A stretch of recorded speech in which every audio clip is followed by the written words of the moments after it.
Welcome, dear listener, to another quiet journey into the past. Tonight, we will drift slowly through the strange world of medieval medicine, where remedies were simple, curious, and sometimes unsettling. Together, we will move remedy by remedy in a calm and unhurried way as we uncover how doctors once tried to heal the body and soothe the mind. If you find peace in these slow wanderings through history, I gently invite you to support this channel by liking this video and subscribing. It helps us continue creating more stories designed not to excite, but to ease you into rest. I would also love to know where you are listening from tonight and what time it is there. Share it in the comments, and perhaps you'll find others drifting off to sleep at the very same hour, though miles apart. So now, let us settle in, breathe deeply, and begin our quiet exploration. In the quiet halls of medieval medicine, where science had not yet learned to stretch its wings fully, there existed a practice so common, so ordinary, that it became the foundation of healing itself. Bloodletting was not just a treatment, it was a philosophy, a worldview, a way of aligning the fragile body with the balance of the universe.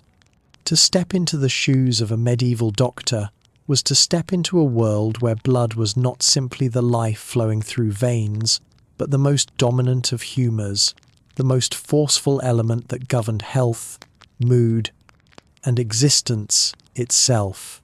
When there was too much of it, when it swelled or overflowed in the imagination of physician and patient alike, the body fell into disorder, and bloodletting was called forth as the gentle correction. Imagine, for a moment, the dim interior of a medieval chamber. The air carries the faint scent of smoke from a fire that burns low in the hearth. The light is pale, filtered through the small window openings, with the slightest dust particles floating lazily through the beam. A patient sits quietly, hands folded, wrapped in the thick folds of wool against the chill.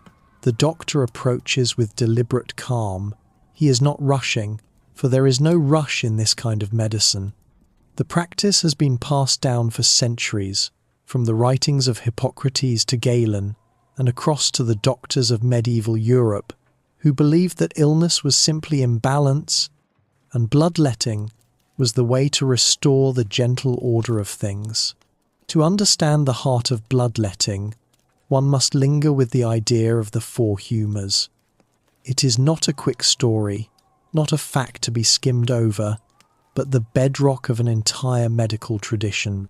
The body, it was thought, was made up of four vital fluids: blood, phlegm, yellow bile, and black bile. Each humour was tied to qualities of nature: hot, cold, dry, and wet. Each was linked, too, with personality and temperament. A person dominated by blood might be sanguine, cheerful, quick to laughter and energy, but too much blood could swell into fever, into agitation, into sudden illness. The patient who coughed too long, who shivered with heat, who grew restless in body or mind, he or she was suffering from an excess of humour, most often blood. The remedy, calm and logical in their eyes, was to remove what was in excess. And so, the doctor prepared for the ritual of letting blood. The word itself, letting, is telling. It suggests release, permission, a slow yielding rather than a violent act. This was not, in the doctor's mind, a brutal cutting, but a gentle opening of the body, so that health might flow back in. Tools were simple but important. A sharp lancet, small and glinting in the firelight. A basin, usually brass or pewter, ready to collect what was let out. Sometimes, for more delicate patients, a cluster of leeches weighted in a damp cloth to be used as a quieter method of release. These were not hurried tools. They were laid out one by one, carefully arranged on the wooden table, each with its own purpose, each part of the silent choreography. The doctor examined his patient slowly. The place of incision mattered. Bloodletting was not done at random, but according to a map of the human body known as the system of bloodletting charts. These charts, often illustrated in manuscripts, showed a figure with marks upon the veins. Each vein was believed to correspond not just to a part of the body, but to a condition or an illness. Pain in the head might call for bleeding from the arm. Fever might require the opening of a vein in the ankle.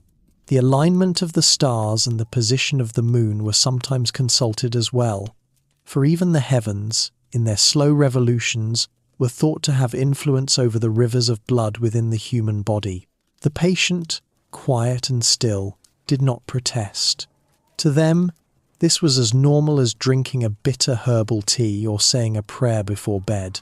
The doctor tied a band around the arm, steadying the vein, waiting for it to swell just enough to reveal itself beneath the skin. Then, with a steady hand and a calm gesture, he made the incision. It was never hurried. The cut was small, precise, just enough to let the red flow begin.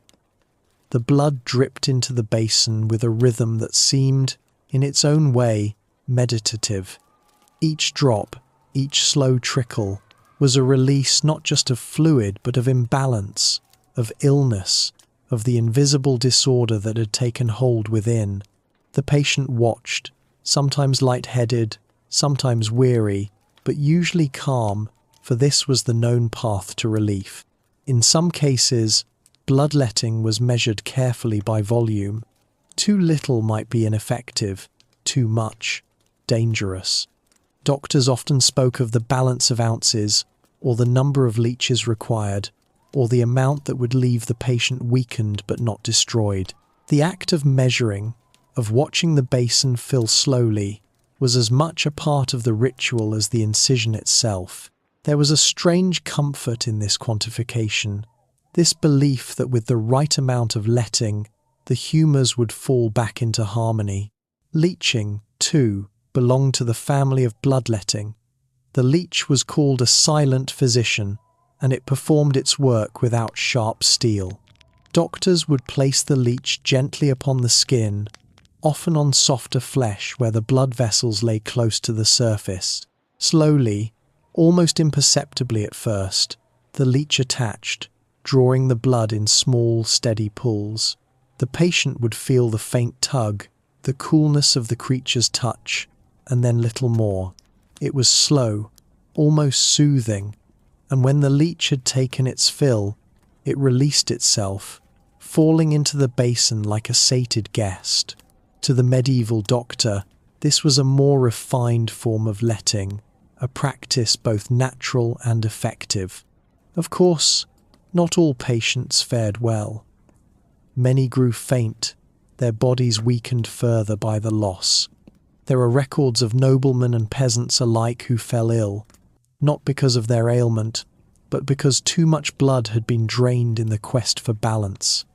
And yet, the practice endured for centuries. It endured not because it worked in the way we understand medicine today, but because it was consistent with the worldview of the time.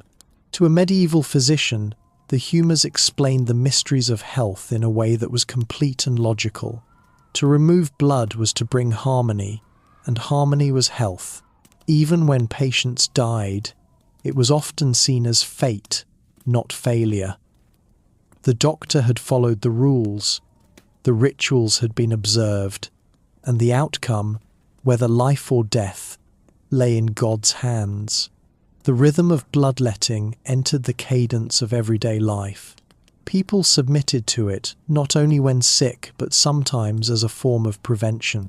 A man might have blood let with the changing of the seasons, believing it would keep the humours balanced. A woman might undergo it during pregnancy to prevent fever or swelling. Children, too, were sometimes subjected to small lettings, their cries echoing faintly in the chambers as their parents believed it would guard them from illness.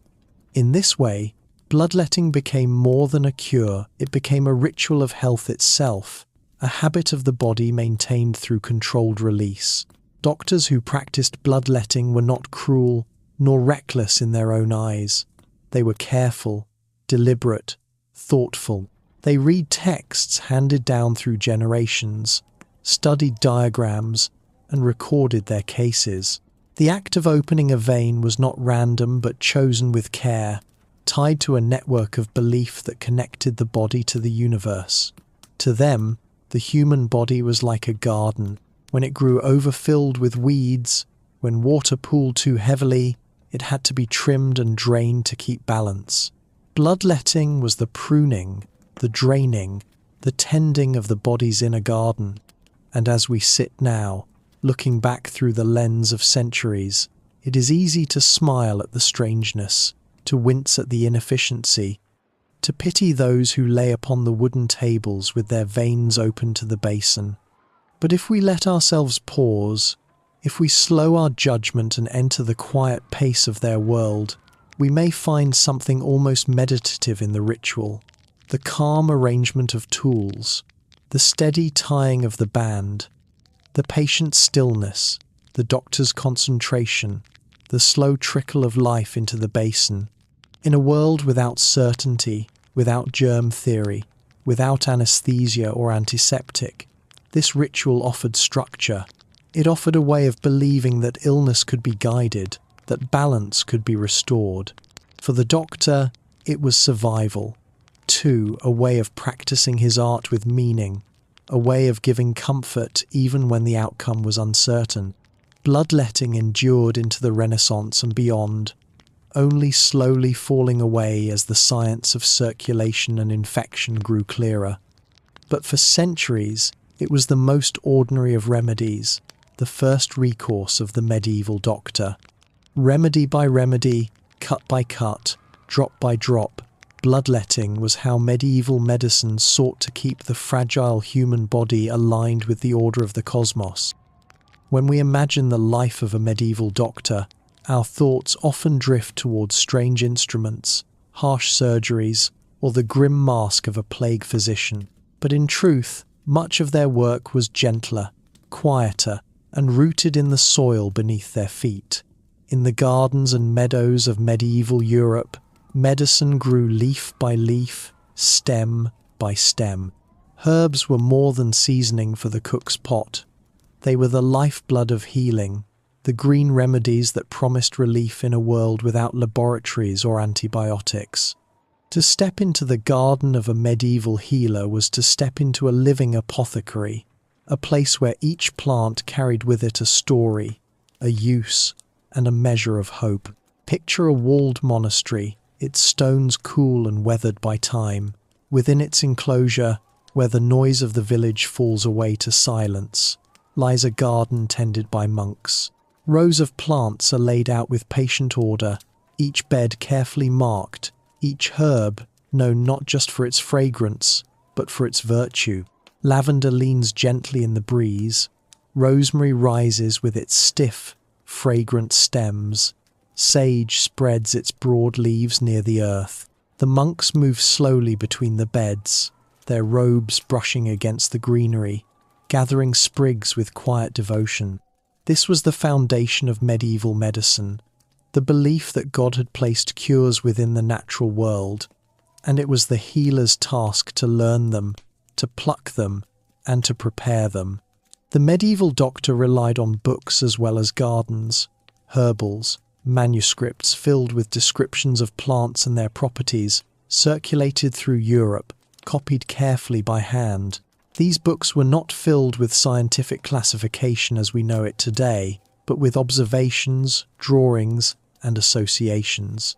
A plant might be noted for its shape, its colour, or its resemblance to parts of the body. This was known as the doctrine of signatures, the belief that God had marked each plant with a sign of its use. A plant with yellow sap might be thought useful for jaundice, a disease that yellowed the skin. A root shaped like a liver might be used for ailments of that organ. Though often misguided, this belief gave structure to the healer's choices, connecting the appearance of nature to the mysteries of the human body. Herbal remedies were as varied as the plants themselves.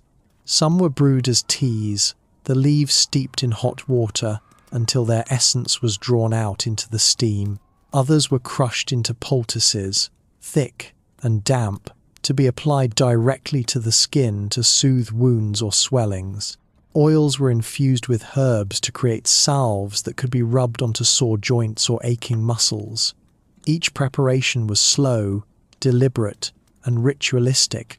A doctor or apothecary might spend hours grinding dried leaves with a mortar and pestle, listening to the rhythmic scrape of stone on stone, pausing only to inhale the earthy scent that rose with each motion. Let us linger with one plant, sage. Its broad, grey-green leaves were held in reverence, for sage was thought to prolong life itself. Why should a man die when sage grows in his garden? An old saying asked. It was brewed for fevers, chewed for sore throats, rubbed into wounds to keep them clean.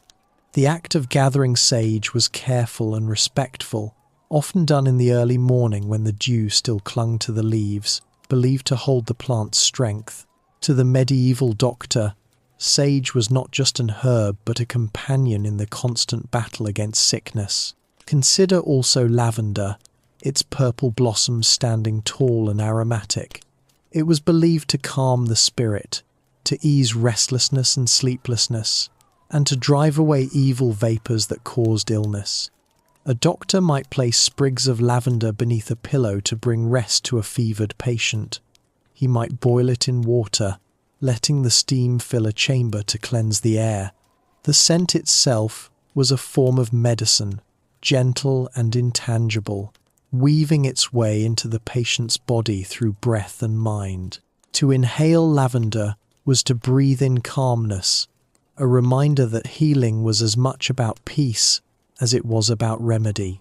Rosemary, with its sharp needles and strong aroma, found its way into many prescriptions. It was thought to strengthen memory and clarity of mind, to drive away melancholy, and to invigorate the heart.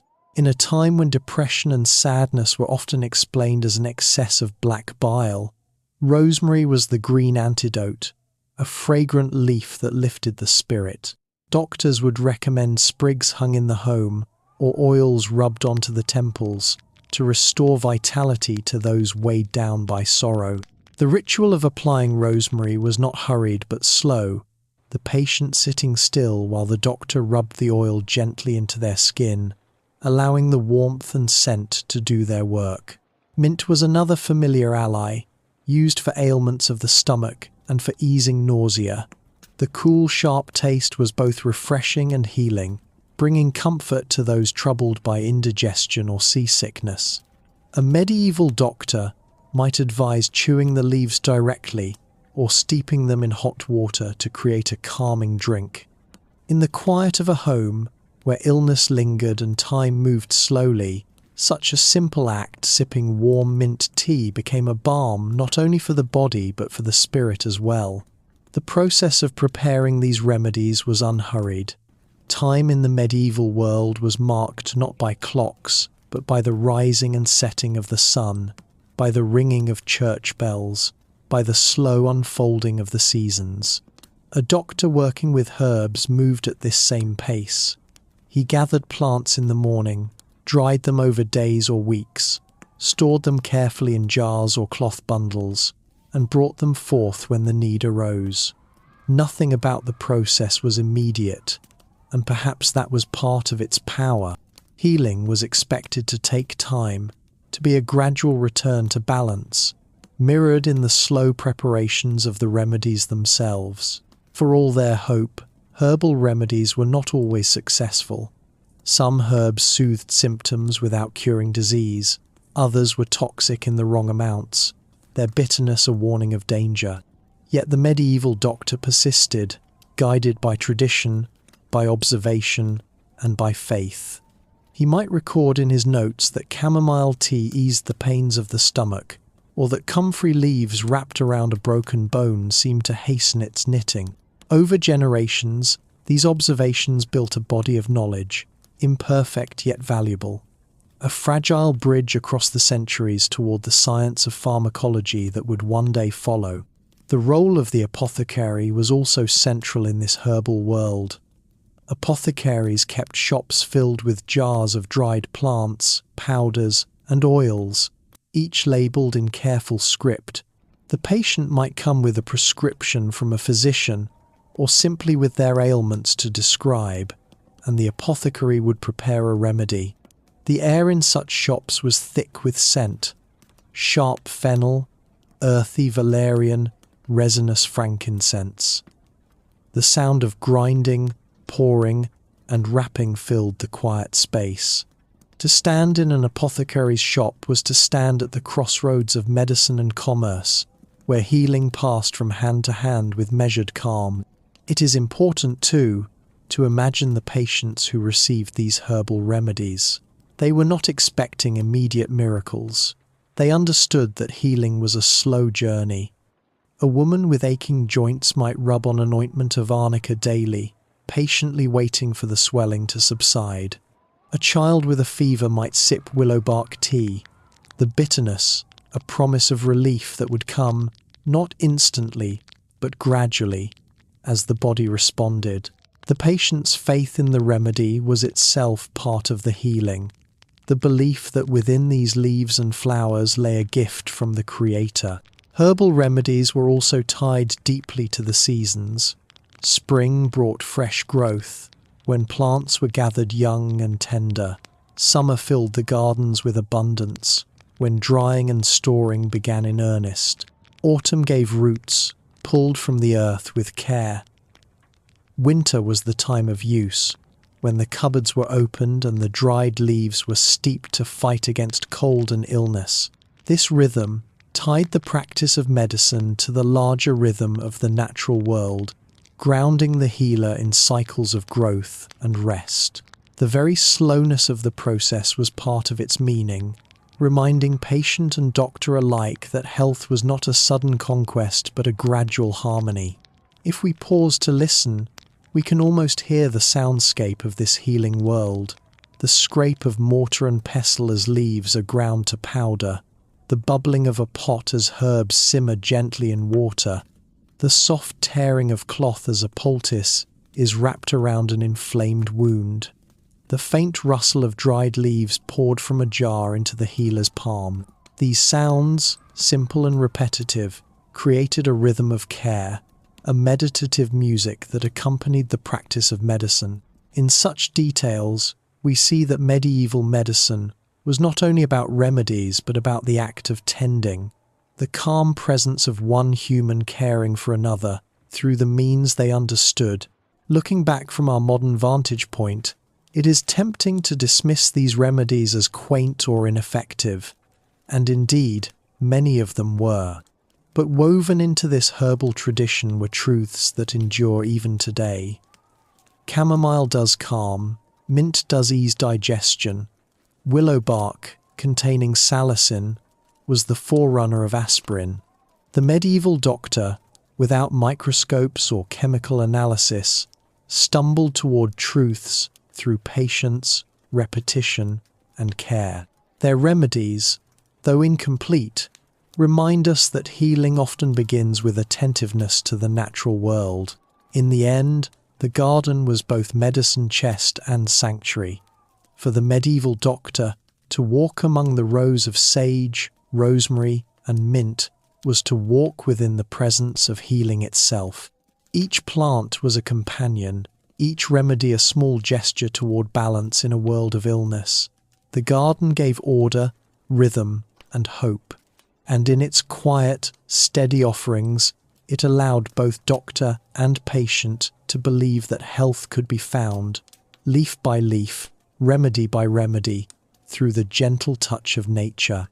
When one imagines the practice of medicine in the medieval world, it is easy to think of great halls with candlelight flickering against wooden beams, or the quiet corners of monasteries where monks leaned over their manuscripts, carefully copying ancient texts. But within the rhythm of daily medical life, one small, curious creature occupied a very large role. This was the leech, the silent healer that found its way into countless treatments, and for centuries was considered one of the most reliable tools of the medical profession. To us, it may sound strange, almost unsettling, to imagine placing a wriggling worm upon the skin in hopes of restoring health. Yet, in the long and winding story of human medicine, this humble creature became a trusted companion. The practice of leeching was not born in the Middle Ages, though it flourished there.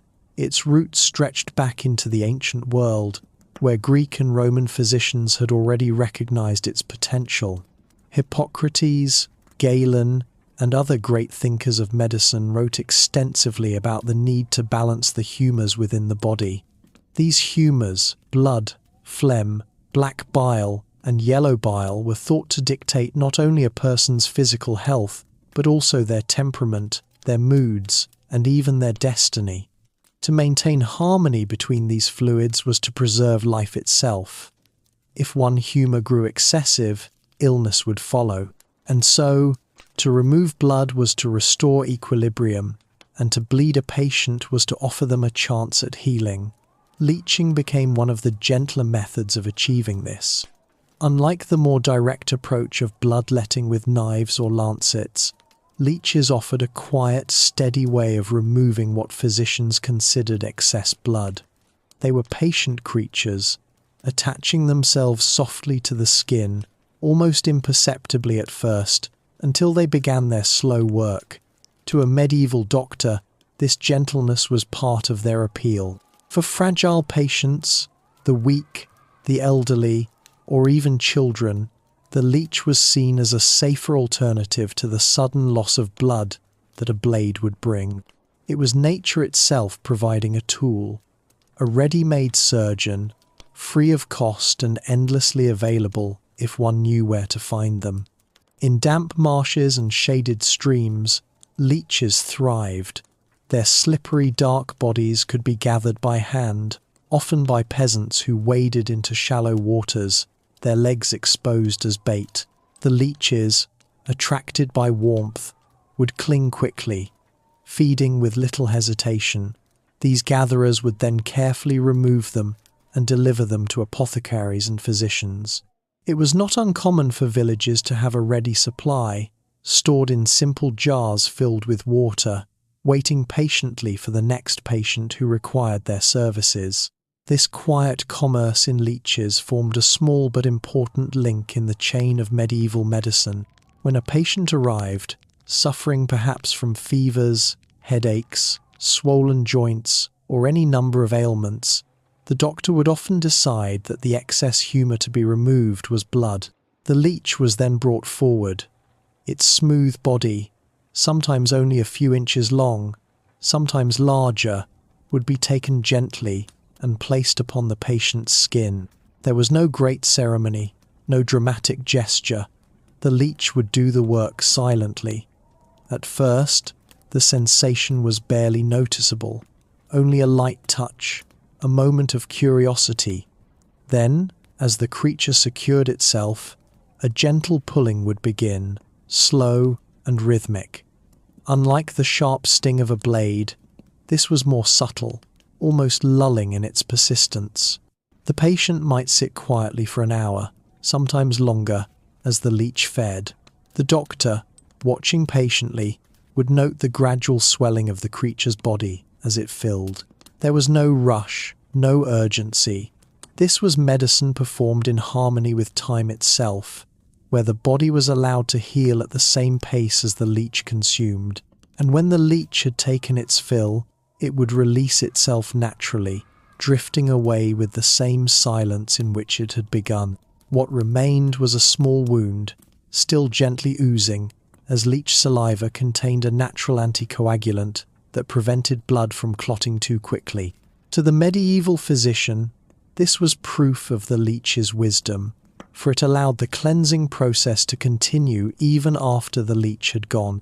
To us today, the thought may carry a sense of unease, yet for those who lived in the medieval world, this was simply part of the rhythm of medical care.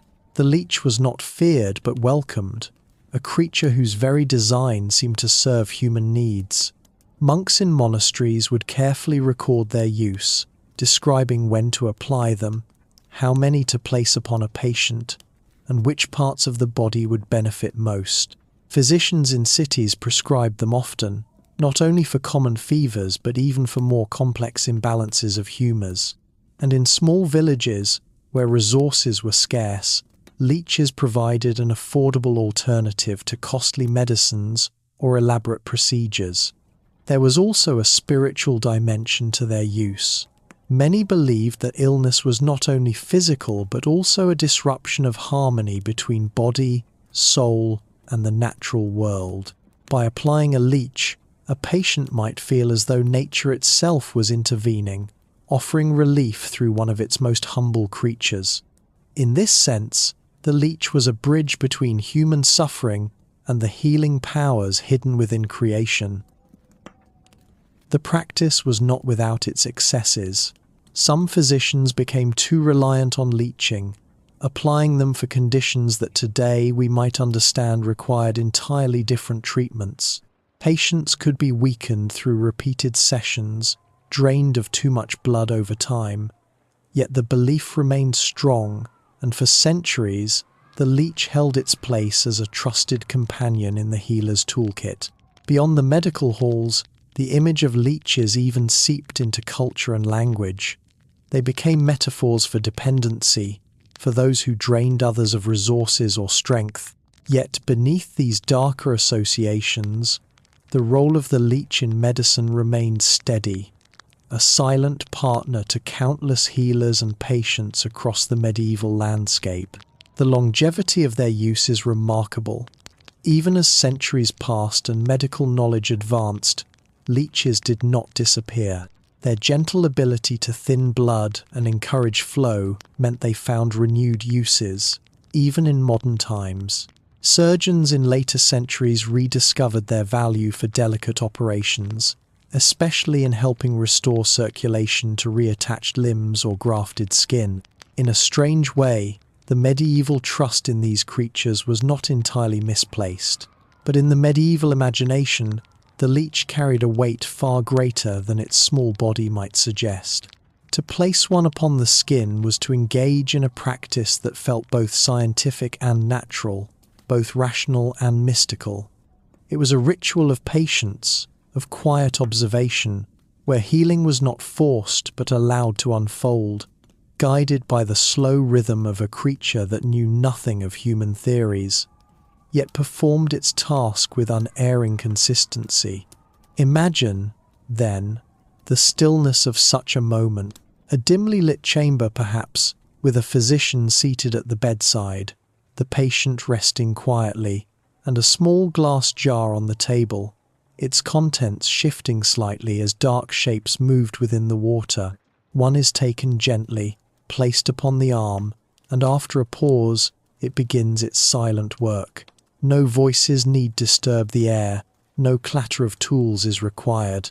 The leech becomes the healer, its movements almost invisible, its service unremarked except in the gradual easing of symptoms that would follow. This was the world of medieval medicine, where strange practices made perfect sense within their own logic, and where the smallest of creatures could become the greatest of allies. Remedy by remedy, step by step, leeches earned their place in the long journey of healing, reminding us that medicine is not always a matter of sharp tools or dramatic cures. Sometimes it is a matter of quiet patience, of trusting in the rhythms of nature, and of finding health in the most unexpected of places. In the quiet practice of medieval medicine, there were many remedies that seemed, to those who lived at the time, like simple extensions of the natural order of things. Just as a farmer would drain a field to prevent flooding, or a cook would skim impurities from a pot of broth, so too would physicians look for ways to remove what they believed were harmful substances from the body. Among these methods, cupping stood out as one of the more curious yet widely practiced techniques. It was a ritual of heat, glass, and suction, and it carried with it an air of both mystery and practicality. To undergo cupping was to submit oneself to a process that was thought to draw out disease, to rebalance the humours, and to leave the body lighter, freer, and closer to harmony. Cupping, like many practices of the Middle Ages, had its roots in much earlier times. The technique can be traced back to the medical traditions of Egypt, Greece, and even ancient China, where the belief that disease could be pulled from the body through the skin found strong support. By the medieval period in Europe, the practice was firmly established, handed down through medical texts, oral traditions, and the careful training of apprentices who learned from observing their masters. Physicians and barber surgeons alike kept cupping as part of their standard repertoire, using it for ailments ranging from common colds to more chronic and persistent illnesses. The process itself was simple in appearance, but required a certain measure of skill to perform correctly. A set of small cups, often made of glass or sometimes bronze, would be prepared. Each cup was smooth, rounded, and slightly bell-shaped, designed to fit snugly against the surface of the skin. To create the necessary suction, a small flame would be introduced briefly inside the cup, consuming the air and warming the glass. When the flame was removed and the cup quickly placed against the patient's body, the cooling air would contract, drawing the skin upward into the hollow. This gentle pulling created a seal, and with it, the sense that whatever illness lurked beneath the surface might be coaxed out. The sight of cupping in practice was a quiet but striking one. A patient might lie still, the cups arranged carefully across their back, shoulders, or limbs, each one holding the skin in a small dome of tension. The physician would move slowly, checking each cup, ensuring the seal was secure and that the patient remained at ease. The marks left behind darkened circles where blood had been drawn closer to the surface were taken as evidence that the process was working, that the disease was being pulled outward, released from its hidden chambers within the body. To the medieval mind, this was not strange, but entirely logical. Illness was often seen as a matter of imbalance or impurity. The body, filled with fluids and humours, could grow stagnant, clogged, or corrupted. By drawing these harmful elements toward the surface, one could, in theory, free the body of its burdens. Cupping was seen as a cleansing, not unlike the way smoke cleansed the air of foul odours or fire consumed unwanted waste. It was, in its way, a mirror of the natural processes observed in daily life, transposed into the realm of healing. The procedure could be applied in two main forms. There was dry cupping, in which the cups alone created suction to draw the skin upward, and there was wet cupping, in which small incisions were made in the skin before the cups were applied, allowing blood to be drawn out more directly. Wet cupping was considered more aggressive, and was typically reserved for cases where the physician believed an excess of blood needed to be removed quickly. Dry cupping, on the other hand, was gentler and often used for patients who were weaker, children, or those for whom bloodletting with lancets might have been too dangerous. The choice of where to place the cups was not random. Medieval physicians, guided by texts that drew upon the works of Galen, Avicenna, and others, believed that certain areas of the body corresponded to particular organs or humours. To place a cup upon the back, for example, might influence the lungs and help relieve coughing or congestion. Cups placed upon the legs might address pains of the joints or circulation. This mapping of the body was part science, part tradition, and part spiritual interpretation, blending observation with the inherited wisdom of centuries past. For patients, the experience of cupping was often described as strange but not intolerable.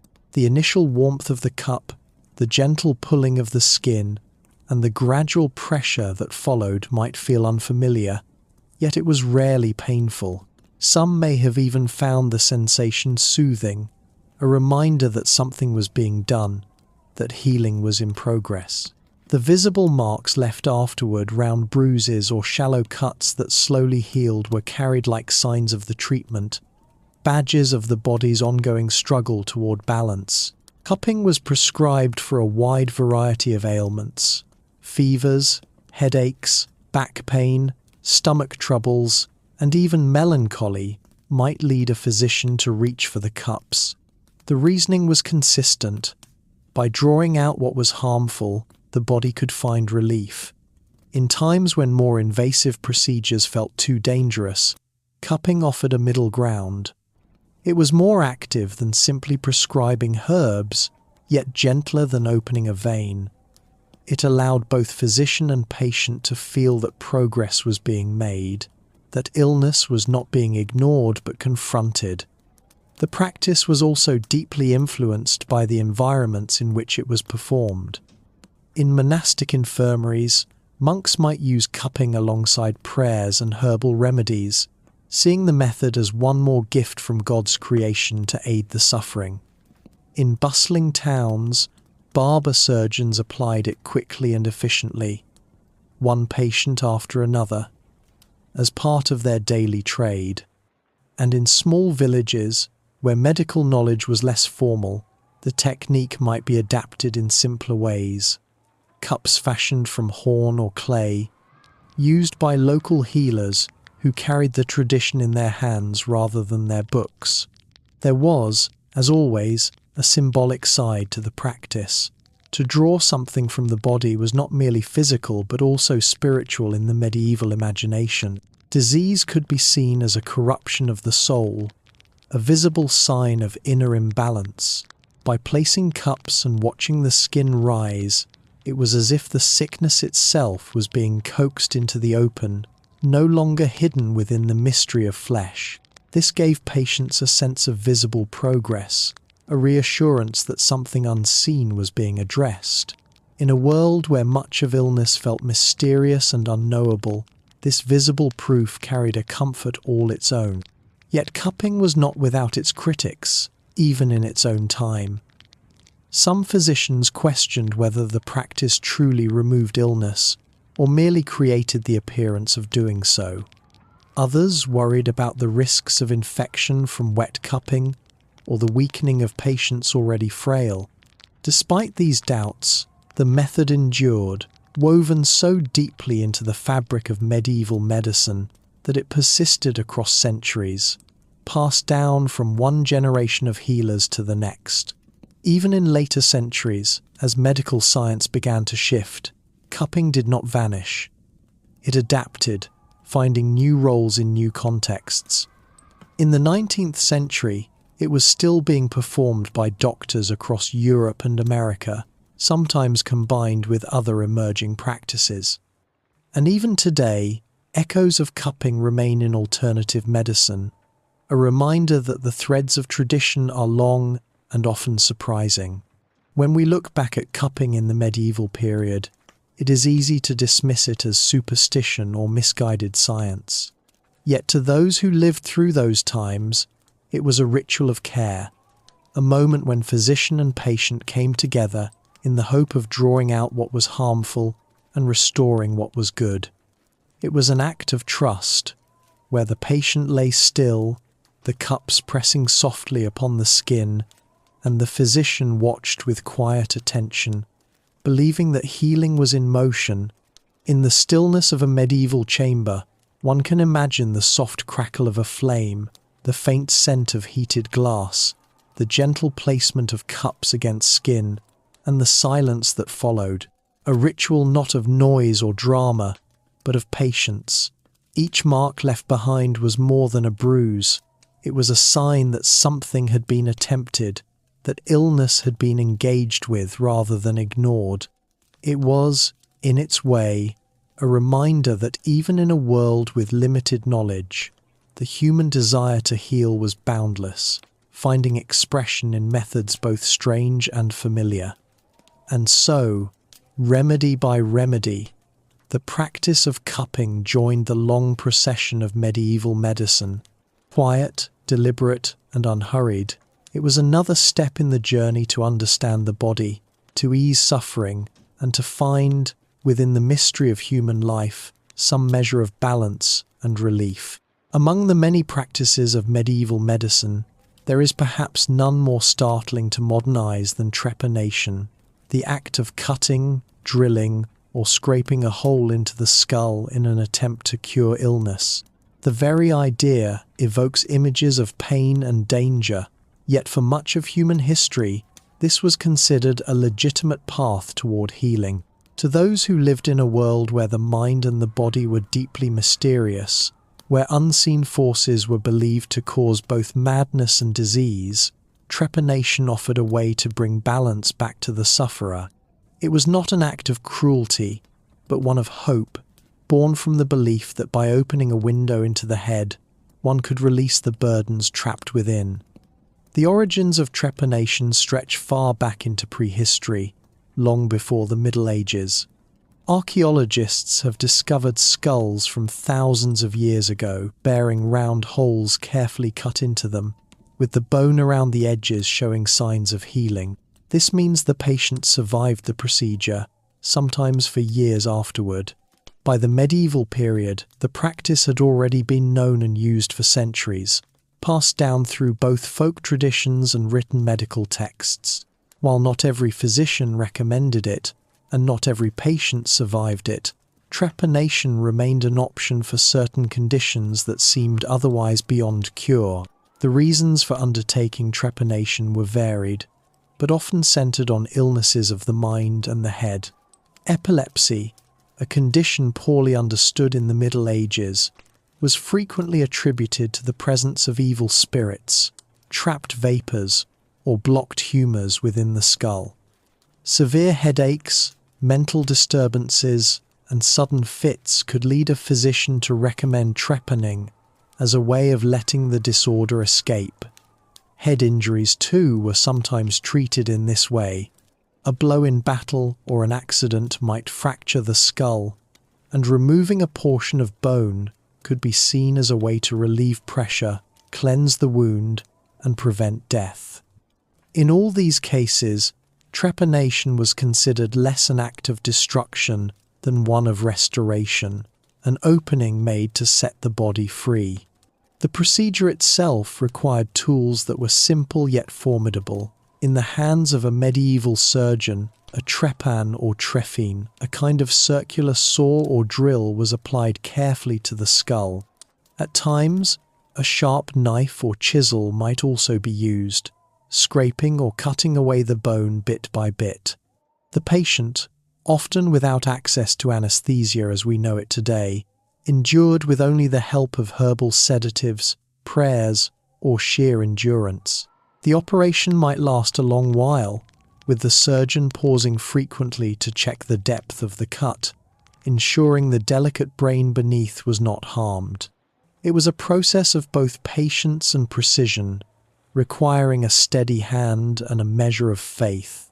To modern sensibilities, the thought of such a procedure seems almost unbearable. Yet we must remember that for those who lived in the Middle Ages, pain was an ever-present part of life.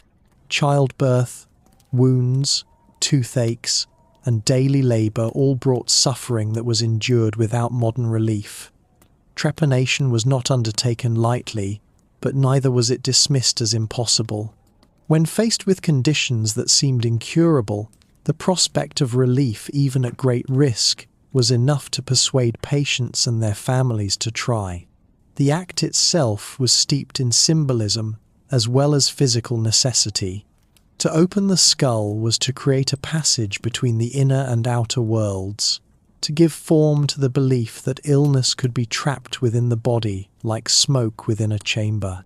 By making a hole, that smoke or spirit or humor might escape, leaving the patient restored.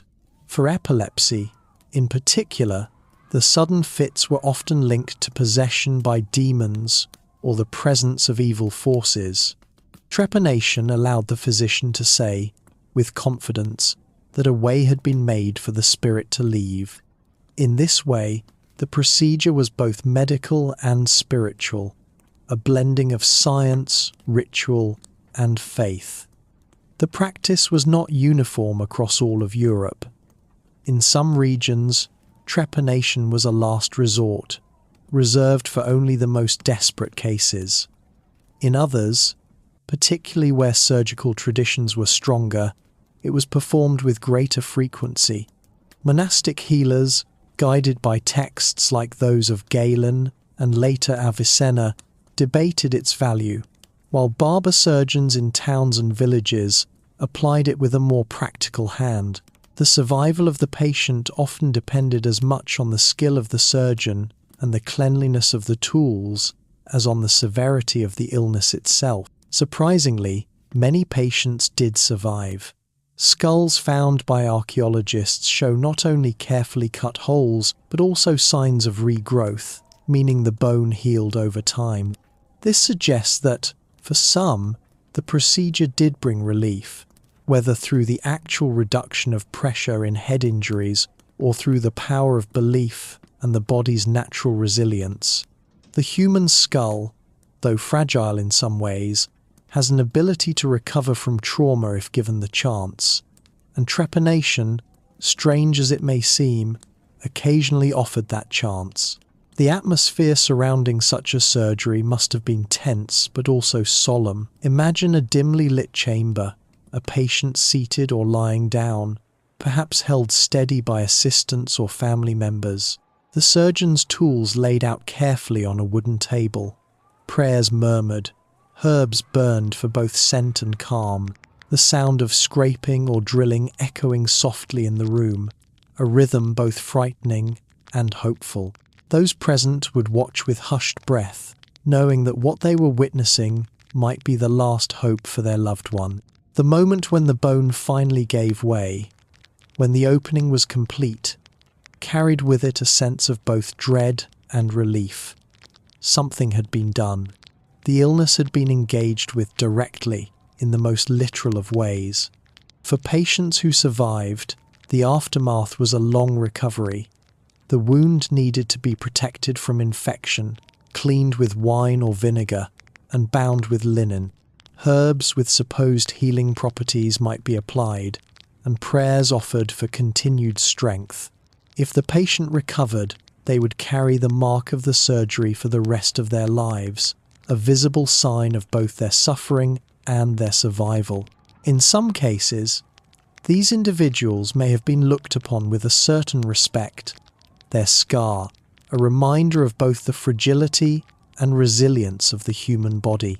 Trepanation also occupied a curious place in the broader imagination of the Middle Ages. Beyond its immediate medical use, it touched upon questions of the soul and the mind. What did it mean to open the skull? Did it release not only illness but also thoughts, spirits, or even parts of the self? In a time when the line between the physical and the spiritual was thin, trepanation stood at that boundary, a literal opening into the most mysterious part of the body. For some, it was an act of profound bravery. For others, it was a sign of desperation. But in all cases, it carried a weight that went beyond the mere cutting of bone. As centuries passed and medical knowledge deepened, trepanation gradually faded from common practice, replaced by other treatments, and, eventually, by the advances of modern neurosurgery. Yet it never disappeared entirely. Even today, in some parts of the world and in certain alternative traditions, the idea persists that creating an opening in the skull can bring healing or spiritual enlightenment. The persistence of this practice across time and culture speaks to its powerful symbolism. It is, at its core, a reminder of the lengths to which humans will go in the search for relief from suffering.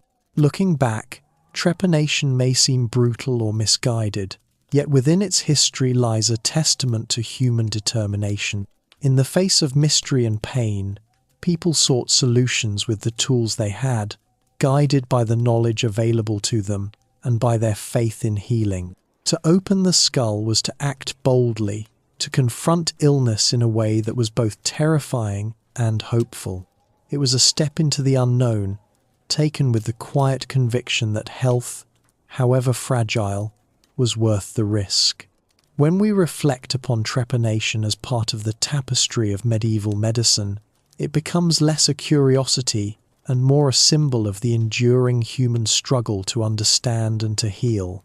The chambers where such procedures were carried out were filled not only with the sounds of scraping tools but also with the presence of hope, fear, and devotion. Each patient who submitted to the surgeon's hand did so with the belief that life could be made better, that suffering could be eased, that the mind and body could once again find peace. In the stillness of those medieval rooms, where light flickered on stone walls and prayers lingered in the air, trepanation was more than a surgery. It was an act of courage, of faith, and of the endless desire to mend what is broken. Though strange to us now, it was, for them, another way of reaching for healing in a world that was both perilous and profoundly human.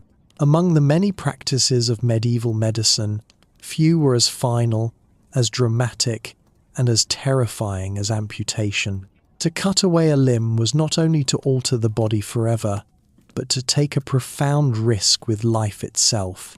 And yet, in an age without antibiotics, without anesthesia, and without the intricate surgical knowledge that would come centuries later, amputation was sometimes the only choice. It was not done lightly. It was not done with cruelty. It was, rather, the attempt to save life when disease or injury threatened to spread beyond control.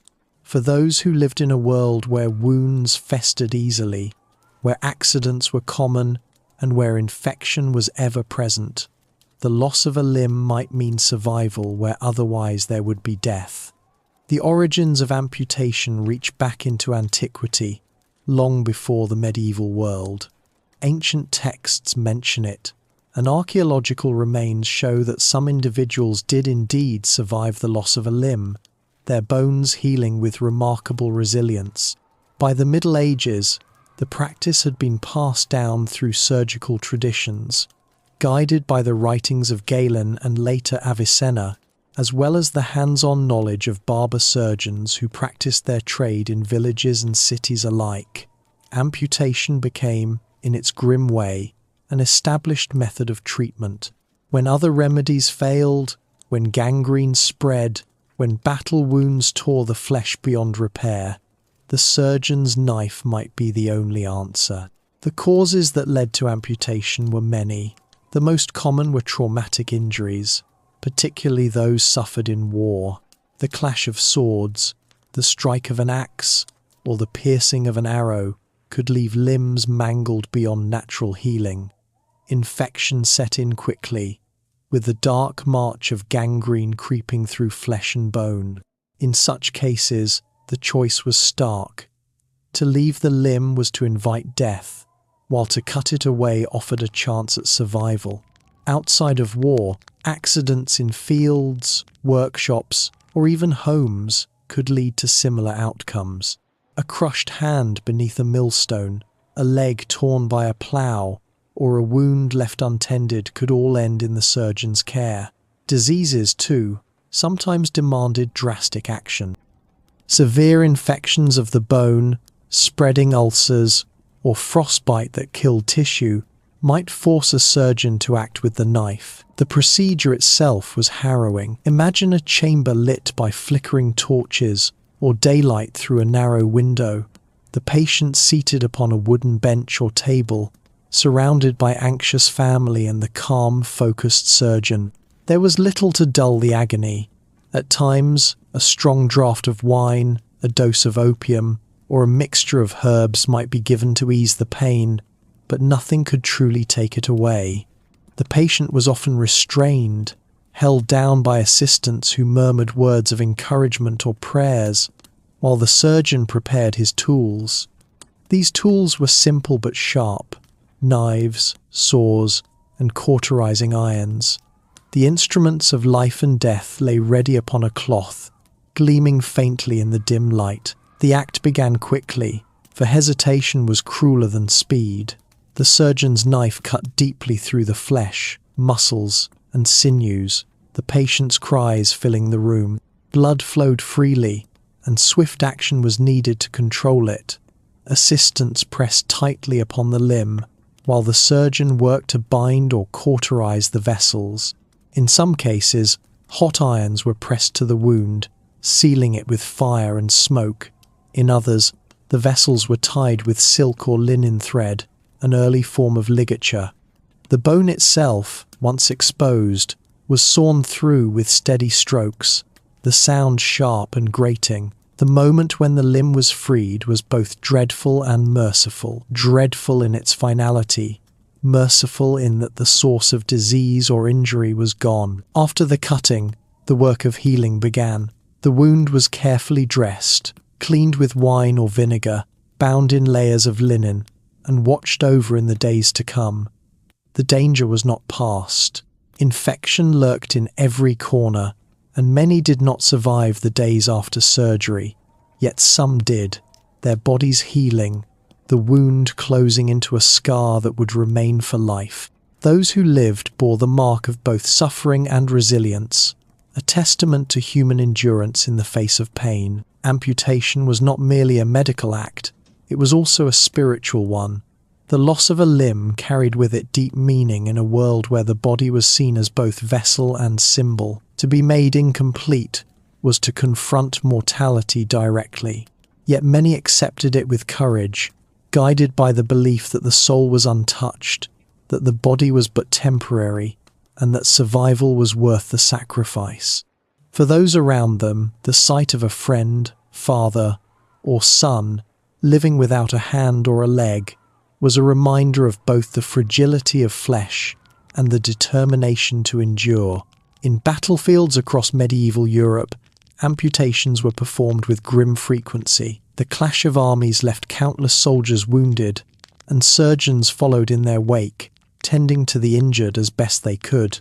A soldier with a shattered leg or arm might find himself beneath the surgeon's knife within hours, his comrades standing by, their faces set with both fear and solidarity. The field became a place not only of violence but also of desperate healing, where the art of surgery was practiced under the most urgent conditions. Accounts of these moments describe both horror and compassion, as the surgeon worked with speed and steadiness to preserve life amid chaos. Outside of war, in towns and villages, the procedure carried no less weight. A farmer who lost a leg to frostbite, or a craftsman whose hand had become infected, faced a life forever changed. Work, livelihood, and social standing might all be altered, yet communities often rallied, recognizing the bravery and endurance of those who survived. In some cases, prosthetics were fashioned wooden legs, iron hands, simple devices that allowed the injured to carry on in daily life. These early attempts at restoring function speak to the human drive not only to survive but also to adapt. The atmosphere surrounding an amputation was one of tension, but also of solemn duty. Families gathered, holding their breath, listening to the cries of the patient and the commands of the surgeon. Prayers were whispered, invoking saints for mercy and healing. The surgeon himself was both feared and respected, his skill the difference between life and death. Success brought gratitude, while failure was mourned as fate. Yet always, the act was seen as an attempt to preserve, not destroy, a cutting away not of hope, but of the disease that threatened it. The survival of amputation patients was never guaranteed, but those who lived often carried their scars with a sense of strange honor. To have endured the surgeon's knife and lived was to have faced the greatest of trials. These individuals became living reminders of both the limits of medieval medicine and its surprising successes. Their presence in villages and towns offered proof that even when flesh was lost, life could continue. In a world where so much was uncertain, that resilience mattered deeply. As medical knowledge advanced in later centuries, amputation continued to be practiced, refined with new techniques, better tools, and eventually the discovery of anesthesia and antiseptics. But in the Middle Ages, it remained raw, direct, and perilous. a surgery that balanced on the edge between death and survival. It was at once brutal and compassionate, embodying the paradox of medicine in a time when the line between healing and harm was so thin. To reflect upon medieval amputation is to glimpse the determination of people to save life at any cost. It is to imagine the quiet rooms where limbs were lost but lives were preserved, the fields where surgeons worked amid chaos, the homes where families gathered around a wounded loved one. It is to recognize the courage of patients who faced the knife and the steady hands of those who wielded it, knowing that each cut carried immense weight. Though it seems brutal to us now, amputation was, for them, an act of hope. In cutting away the diseased or ruined part, they sought to give life a second chance. And in the silence that followed, as the wound was bound and the patient breathed on, there lay a profound reminder that even in pain and loss, survival itself could be a form of healing. In the Middle Ages, when illness crept into the body and suffering touched a household, one of the first responses was not the surgeon's knife, nor the apothecary's herbs, but the simple act of prayer, to fold the hands, to whisper words into the air, and to seek aid from heaven was as natural to the medieval mind as drawing breath. In an age where so much was unexplained, where disease arrived without warning and often without remedy, prayer became both shield and comfort. It was a way of appealing to forces beyond the limits of human knowledge, reaching out to the divine in the hope that mercy and healing might descend upon the sick. For medieval people, illness was never just a physical affliction. It was also spiritual, moral, and even cosmic. The body, after all, was seen as a reflection of the soul, and disease could be interpreted as punishment, a test, or a reminder of human frailty. To fall ill was to confront not only pain but questions about the meaning of life, the will of God, and the hope of salvation. In such a world, prayer was more than ritual. It was a medicine of the spirit, a way of restoring balance between heaven and earth. A whispered Ave Maria or a chant of the Lord's Prayer carried weight not only for the sufferer, but also for the community that surrounded them. The practice of prayer in times of illness took many forms. At its simplest, it was private. A mother kneeling beside her sick child, murmuring petitions into the stillness of night. At its grandest, it filled the soaring spaces of cathedrals, where choirs lifted their voices in solemn tones, asking for divine healing upon a stricken city. Monasteries, too, echoed with prayers for the sick, for monks believed that their constant devotion could intercede on behalf of others. A single individual's suffering might be taken up by an entire community, their prayers woven together into a chorus of hope that rose like incense toward heaven. There were particular saints whose intercession was especially sought in times of sickness. Saint Roch, who was believed to protect against plague, was invoked whenever pestilence threatened. Saint Apollonia was called upon for relief of toothache, Saint Blaise for ailments of the throat, Saint Lucy for diseases of the eyes. Each saint carried their own history of suffering, their own miracles of healing, and their own place in the hearts of the faithful. To pray to them was to connect one's own pain to the larger story of the Church, to believe that the saints who had once lived and suffered might still care for the living from their place in eternity. Pilgrimage, too, was an act of prayer. Those who were able might journey long distances to shrines and holy places known for healing. The shrine of St. Thomas Becket in Canterbury, or the waters of Santiago de Compostela, drew thousands who came seeking relief. To walk such roads was itself a prayer of the body, each step a plea for mercy, each mile an offering of devotion. The journey was often as important as the arrival, for the act of leaving home, enduring hardship, and placing one's fate in God's hands carried deep meaning. Many believed that simply approaching the relics of a saint could draw down healing grace, and stories of miraculous cures at these sites filled the minds of pilgrims with hope. The ritual of prayer was also present at the bedside. Priests would come to the homes of the ill, bringing with them blessings, holy water, and the sacraments. The words they spoke were believed to have power beyond the human voice, echoing with divine authority. The prayers of the priest, combined with the faith of the family, created a sacred space around the sick.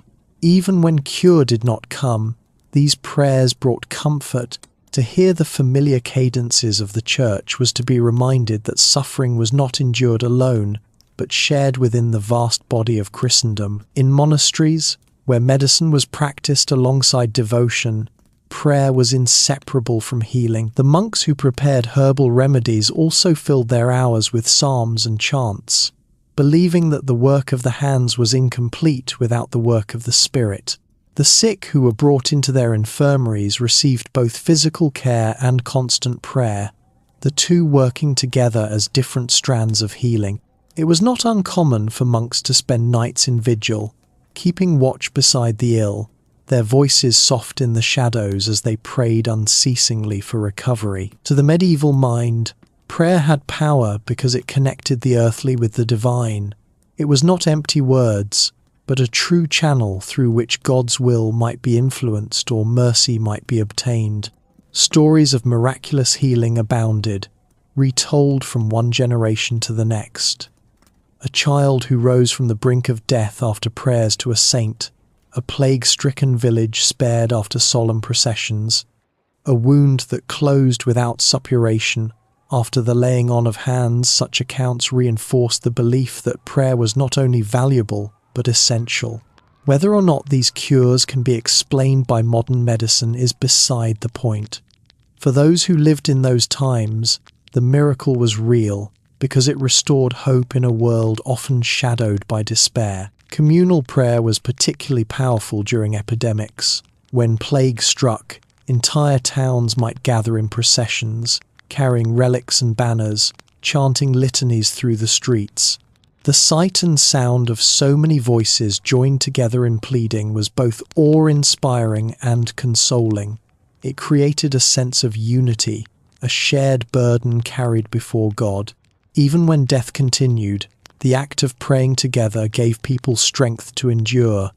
It was less about controlling the outcome than about finding meaning within suffering. Prayer also touched the experience of death itself. For the dying, the prayers of the Church were a final comfort, preparing the soul for its journey beyond this life. For families, prayer was a way of releasing their loved one into God's care. In this sense, prayer was not only about physical healing, but about spiritual wholeness. It reminded people that health was not always measured in the body's strength, but also in the soul's peace. To die surrounded by prayer was seen as a form of healing in itself, the ultimate relief from earthly pain. While many relied on physicians and surgeons, prayer was often considered superior to all other remedies. Physicians might prescribe herbs or bloodletting, but the faithful knew that these efforts could only succeed if God allowed it. Thus, even when medicine was used, it was accompanied by prayer, each reinforcing the other. A doctor's skill was seen as part of God's providence, and healing was never attributed to human hands alone. This interplay between medicine and prayer is one of the defining features of medieval healing, the recognition that both body and spirit required care. It is easy, from the perspective of our modern world, to view this reliance on prayer as naive, a desperate grasp in the dark. But to step into their world is to realize how deeply prayer shaped their lives. It was not blind superstition, but a framework that made sense of suffering, that gave people strength to face the unknown. In the absence of scientific certainty, prayer offered a certainty of its own, that one's cries were heard, that one's pain was not meaningless, and that healing, whether of body or soul, was always possible in the presence of God. The rhythm of prayer itself carried a healing quality. The repetition of familiar words, the cadence of psalms, The soft murmur of litanies all had a soothing effect. In times of anxiety and pain, these rhythms calmed the mind and gave structure to chaos. Modern medicine might call this the psychological benefit of ritual, but for medieval people, it was simply the presence of God woven into sound and silence. To close one's eyes and listen to the chant of monks in a dimly lit chapel was to feel, for a moment, that suffering was lifted, that the soul rested in a greater peace. Even in private, prayer was a refuge. A lonely knight, wounded in battle, might whisper words into the night, his hand upon his sword hilt, trusting that God heard him even in the wilderness. A peasant in a small cottage, watching a child fevered with illness, might kneel on the earthen floor, whispering the only words she knew. These moments of intimacy with the divine carried profound weight.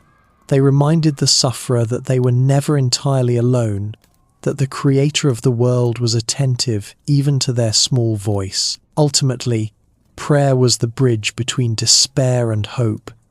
It did not always bring cure, but it always brought meaning. It allowed people to believe that their suffering was seen, their cries were heard, and their fate was held in hands greater than their own. For some, healing came miraculously. For others, it did not. But for all, prayer offered the comfort of knowing that illness and pain were not the final word. Beyond them lay the promise of divine care, whether in life or in death. To walk through the medieval world is to imagine countless prayers rising like threads of smoke from homes, chapels, and fields. Each one a voice lifted upward, fragile yet full of faith. Each one a reminder that healing was never thought to come from medicine alone, but from the mysterious union of human effort and divine grace.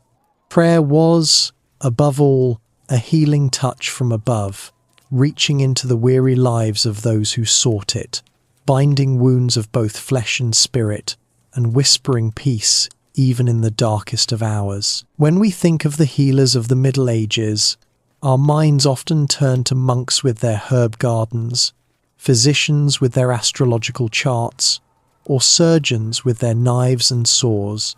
Yet, woven into this tapestry of medieval medicine, there was another presence, quieter but no less powerful. It was the world of charms, amulets, and potions. To us, in the modern age, these practices may appear as superstition, quaint, or even foolish. But for those who lived centuries ago, charms and potions were as real a part of healing as the priest's prayer or the surgeon's blade. They carried hope, mystery, and a belief in hidden powers that might tip the balance between life and death. The medieval healer's bag was never just a collection of tools and herbs. It was also a vessel of mystery.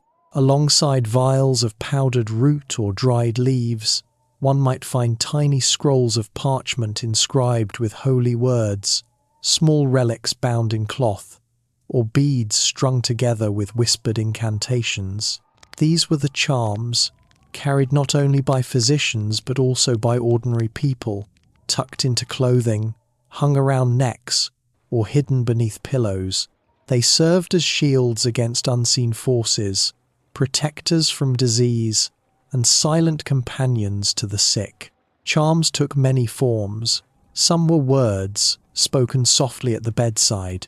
These words might be prayers, but often they were formulas, combinations of sacred phrases and mysterious syllables believed to hold power when spoken in the right way. To recite them was to weave a protective circle around the patient, warding off spirits or harmful influences. Other charms were physical objects. A piece of iron carried in the pocket was thought to repel evil. A stone with an unusual shape might be bound in cloth and worn close to the skin. Even plants, plucked under certain conditions, were believed to carry magical strength when tied around the body. Each charm, no matter how small, represented a tangible way of confronting the unseen dangers of illness. Potions, too, were steeped in mystery. They were not merely mixtures of herbs and spices. They often included ingredients chosen as much for their symbolic meaning as for their physical properties. A potion might contain wine, believed to warm the body, but also a feather, a fragment of bone, or a drop of honey gathered at dawn. The act of preparing the potion was itself ritualistic. Words were muttered over the mixture, signs of the cross traced in the air, invocations whispered as the ingredients were stirred. The potion was more than medicine. It was an attempt to harness hidden powers, to blend the natural and the supernatural into a drink that might restore health. It is important to remember that in the medieval mind, the boundary between magic and medicine was not sharp. What we might separate into two categories, they saw as overlapping. A charm was not necessarily opposed to a prayer, nor was a potion distinct from a remedy. Instead, all were part of the same effort to protect life and restore balance. The world was filled with forces both visible and invisible, and healers sought to use every tool available, whether natural, spiritual, or magical. Amulets were particularly common. These small objects were carried close to the body, often in little pouches, and believed to ward off specific illnesses. Some contained written words, perhaps a passage from scripture, perhaps a mysterious sequence of letters known only to the healer. Others held fragments of bone, teeth of animals, or dried herbs. Parents often placed such amulets around the necks of children, hoping to protect them from fevers or sudden death. Soldiers, too, carried them into battle, believing they offered protection not only against wounds but also against the fevers that swept through camp. Certain charms were tied to particular diseases. To ward off the plague, people sometimes wore charms inscribed with the names of the three kings who visited the Christ child: Caspar, Melchior, and Balthazar. These names, written on parchment and worn about the neck, were thought to hold protective power. For toothache, one might carry the tooth of a wolf, believing that its strength would pass into the sufferer. For epilepsy, an amulet made from a lodestone or a piece of jet was recommended, each believed to draw away the fits through mysterious attraction. The making of charms was often accompanied by ritual. A herb might be plucked only at midnight, under a certain phase of the moon, while a prayer was spoken. A stone might be washed in running water before being bound in leather. Even the direction in which a charm was tied around the body mattered. These details gave the charm its strength, and without them, the object was seen as powerless. The healer's knowledge was not only of substances, but of times, gestures, and words, an entire art of weaving the natural with the mystical. Potions were more elaborate still. Recipes circulated in manuscripts, combining ingredients that ranged from the familiar to the strange. Honey, milk, wine, and vinegar were common bases, into which were added herbs such as sage, rue, or rosemary. Yet one might also find powdered pearls, filings of precious metals, or even more unusual substances: the heart of a dove, the gall of a fish, the ashes of a burnt toad. Each ingredient was chosen for a reason, whether for its symbolic resonance, its supposed hidden virtue, or simply because tradition held that it worked. To drink such a potion was to place one's trust not only in the healer, but also in the invisible forces believed to dwell within the mixture. These practices may seem strange to us, yet they reflect the deep desire of medieval people to find patterns and meaning in a world filled with uncertainty. Disease struck without warning, remedies often failed. In such a setting, charms and potions offered hope. They gave people something to do, a way to act against illness, rather than simply waiting in fear. Even if the cure was uncertain, the act of wearing a charm or drinking a potion provided comfort, a sense that one was not entirely helpless. It is also worth remembering that some charms and potions may indeed have had effects, though not always in the ways people believed. Herbs such as sage, garlic, and fennel have real medicinal properties, reducing inflammation or fighting infection. Honey has antibacterial qualities, and wine, in moderation, can cleanse wounds. Even the rituals themselves, the recitation of words, the careful preparation, the belief in the object's power, may have provided psychological relief that eased suffering. What we might call placebo, they experienced as genuine healing. The world of charms and potions was not confined to physicians or monks. Wise women, village healers, and even ordinary families made use of them. In every village, there was likely someone known for their knowledge of such things, a person to whom others turned when illness struck. These healers often lived on the margins of society, respected for their skill, yet sometimes feared for their closeness to mystery. Their knowledge was handed down through generations, a mixture of herbal lore, whispered incantations, and the memory of what had worked before. To visit such a healer was to step into a realm where medicine and magic blended seamlessly, where a sprig of rosemary might be as important as a spoken charm. The church, however, viewed these practices with mixed feelings. On one hand, many charms incorporated holy words, prayers, or references to saints, and in these cases, they were tolerated or even encouraged. A charm invoking the protection of Saint Blaise, for example, was seen as a legitimate extension of faith. On the other hand, charms that drew upon unknown forces or used strange symbols could be condemned as superstition or even witchcraft. The line was thin, and many healers walked it carefully, ensuring that their practices were cloaked in the language of faith. Despite this tension, the use of charms and potions remained widespread. They were too deeply woven into daily life to be eradicated. Even physicians trained in universities sometimes prescribed them, acknowledging that their patients expected not only physical remedies, but also spiritual and magical ones. The doctor's bag, in other words, carried not only tools of science, but also tokens of mystery. Healing, after all, was not just about the body. It was about the soul, the mind, and the unseen world that medieval people believed pressed constantly upon their lives. In times of plague, when ordinary remedies seemed powerless, charms and potions multiplied. People clutched amulets against their chests, hung protective herbs above their doors, or drank mixtures intended to ward off the infection. Though these measures rarely stopped the spread of disease, they offered comfort in the face of fear.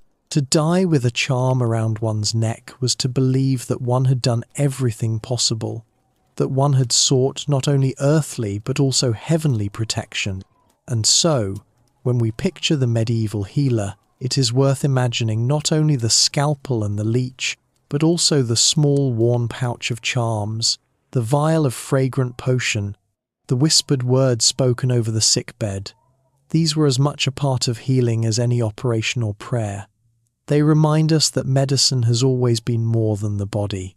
It has been about belief, hope, and the mysterious ways in which humans seek to overcome suffering. In the quiet darkness of a medieval cottage, where a child lay fevered and a mother kept watch, a charm might be tied around the small wrist, a potion pressed gently to the lips. In the dim light of a monastery infirmary, a monk might murmur words of power as he handed a cup of spiced wine to a weary traveller. In the bustling streets of a medieval town, a merchant might tuck an amulet into his pouch before journeying abroad, trusting that it would guard him from illness on the road. These moments, repeated countless times across centuries, reveal a world where magic and medicine were not strangers but companions, each lending its own kind of healing to the fragile human frame. Charms and potions did not cure every illness. They did not stop every death. Yet they carried meaning, and in meaning there was strength. To hold a charm, to sip a potion, to trust in its hidden power, was to affirm hope in the face of fear, and sometimes Hope itself was the most powerful medicine of all. The figure of the plague doctor has become one of the most haunting and recognizable images from the Middle Ages. Though the men who wore the long cloaks and bird-like masks may not have been as ominous in their own time as we often imagine them today. To picture one, you might imagine a dark silhouette moving slowly through quiet, narrow streets, their footsteps echoing faintly against the stones of a city weighed down by silence and fear. Their garments were designed less to comfort the sick than to protect the doctor, though protection was never guaranteed. At the height of Europe's devastating plagues, these doctors stood at the threshold between life and death, offering what help they could, guided by the limited knowledge of their age and the strange, ritual-like practices that became their daily routine. The plague itself, often called the Black Death, swept through medieval towns and villages in waves, its symptoms violent, its progress rapid, and its mortality staggering. Entire families, sometimes entire streets, would fall silent within days, leaving only the faint sound of carts carrying away the dead or the muffled tolling of church bells. Into this atmosphere of despair stepped the plague doctor, a man who, for a fee, might visit the infected and administer his remedies. He was at once a healer, a witness, and sometimes a recorder of events, writing down observations of the spread of illness in hopes that such records might help others. The mask of the plague doctor has drawn the most attention in later centuries. It was shaped like the beak of a great bird, extending outward in a long curve, with round glass eyepieces that gave the wearer an otherworldly, insect-like appearance. Into the hollow beak was packed a mixture of herbs, spices, and sometimes vinegar-soaked sponges, thought to purify the air and protect the doctor from the miasmas, or bad vapours, that were widely believed to carry disease. The beak itself was not merely symbolic but was intended as a filter, though of course it offered little against the unseen bacteria that caused the plague. Still, when one imagines a darkened alley where the smell of sickness lingers in the air, the notion of breathing through a mask filled with herbs must have brought a kind of psychological comfort. The rest of the attire was no less unusual. A heavy waxed coat, gloves, boots, and a wide-brimmed hat covered the body entirely, leaving no skin exposed. The waxed fabric was thought to repel fluids, while the long cloak gave the doctor a grim and solemn presence. In the doctor's hand, often, was a wooden stick or staff. With this, he could examine patients without direct contact, lift clothing, or even keep desperate people at a distance. The stick also symbolized authority, a reminder that this strange figure was sanctioned by the city or community to move freely among the sick and the dying. A visit from the plague doctor was a slow and deliberate affair. Entering a home, he would move carefully through the rooms, his heavy garments brushing against the door frames, his mask turning slowly from side to side. The air inside might have been heavy with the smell of illness, of fevered bodies, of herbs burning in the corner in the hope of cleansing the atmosphere. Families would look to the doctor for hope, though he carried with him few remedies that could truly heal. He might recommend bloodletting, or the application of poultices to draw out the supposed poison. He might prepare herbal concoctions to drink, or suggest fumigation of the house with strong-smelling substances like rosemary, juniper, or myrrh. These actions, though ineffective against the plague itself, gave the impression of order, of doing something in the face of overwhelming uncertainty. It is easy to imagine the slow ritual of the doctor's work, each step repeated from one household to the next, like a chant without words. The examination of the patient, the preparation of herbs, the quiet instructions to the family, the careful record written down in a small ledger, all performed with the same unhurried pace. Outside the house, the streets were often lined with doors marked by crude signs, symbols to indicate sickness within. Here, the plague doctor moved like a shadow, his figure both feared and welcomed, his mask a reminder of death, yet also a faint glimmer of help. The beaked mask, with its strange and unsettling appearance, would become iconic in later depictions of the plague, often imagined as something sinister, but in reality, the design reflected a genuine attempt at protection. The doctors of the time were not entirely ignorant.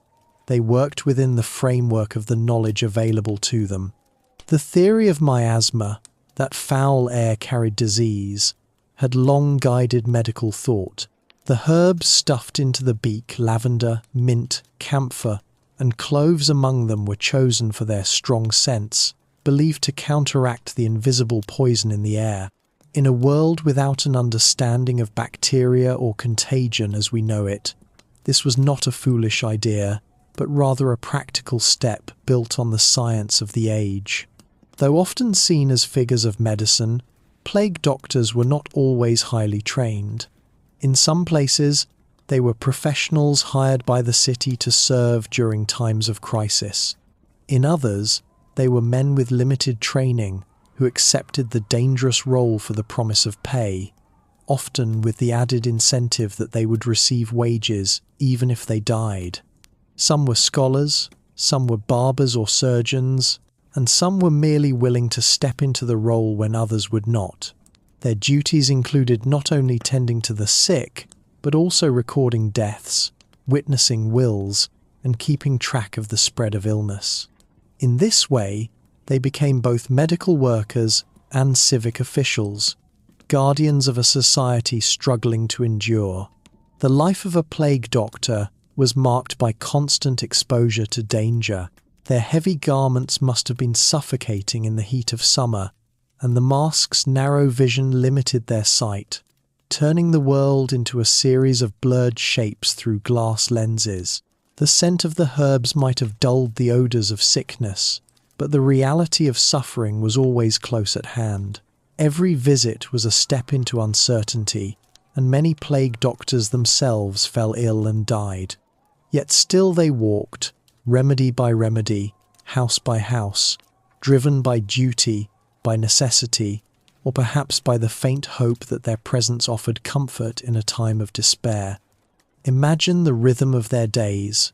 The morning might begin with the preparation of their garments, the slow and methodical donning of each layer, boots, gloves, cloak, mask, the herbs carefully placed into the beak, the staff grasped in hand. Then the walk through streets where silence was broken only by the creak of carts or the cries of those mourning. At each house, the same actions repeated, the same questions asked, the same herbs applied. At night, when the day's work was finished, the doctor might record his observations, noting the number of patients visited, the remedies attempted, the progress of the disease. These writings, though often plain, formed some of the earliest accounts of epidemic medicine, preserved for later generations to study. Over time, the figure of the plague doctor became symbolic not only of the sickness itself, but also of the attempt to resist it. In paintings, woodcuts, and later plays, the beaked mask came to represent the presence of death in a city, a walking reminder of mortality. Yet behind the mask was a man who was often simply doing what little he could, remedy by remedy, step by step. His work was monotonous, repetitive, often fruitless, but it was also steady, a slow rhythm of care in an age when fear threatened to overwhelm entire communities. The memory of these doctors lingers because of the strangeness of their appearance and the darkness of the times in which they walked. Today, their image may seem theatrical, almost unreal, but for those who saw them moving quietly through their streets, there was nothing dramatic, only the slow presence of someone willing to face what others avoided. Their remedies may not have cured the plague, but their existence gave a fragile shape to hope, a reminder that even in the most desperate times, there were those who sought to heal, to comfort, and to endure. And so the plague doctor, with his beaked mask and long cloak, remains not only a symbol of death, but also of persistence. He embodies the strange blend of fear and hope, of ignorance and determination that characterized medieval medicine. His work was slow, repetitive, almost ritualistic, but in that very slowness lay its meaning. It was the act of showing up, of walking the streets, of facing the unseen enemy remedy by remedy, that gave his role its enduring place in history. When we imagine a physician of the medieval world, it is easy to picture him as a scholar, wrapped in dark robes, seated among his books, quoting Galen or Hippocrates. Yet the practice of medicine, no matter how lofty the theory, often came down to the use of simple tools, objects crafted from wood, metal, glass, and bone, each designed to serve in the attempt to diagnose, treat, or relieve. The physician's toolkit was not vast, nor was it filled with the gleaming instruments of modern hospitals. Instead, it was a modest collection, shaped as much by tradition and superstition as by practical need, and carried with a mixture of confidence and hesitation into the homes of the sick.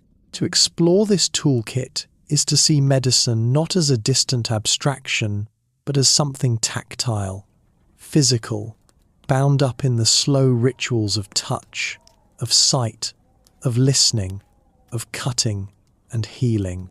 At its heart, the physician's toolkit often began with the simplest of items: a staff, a vial, a knife, a cup.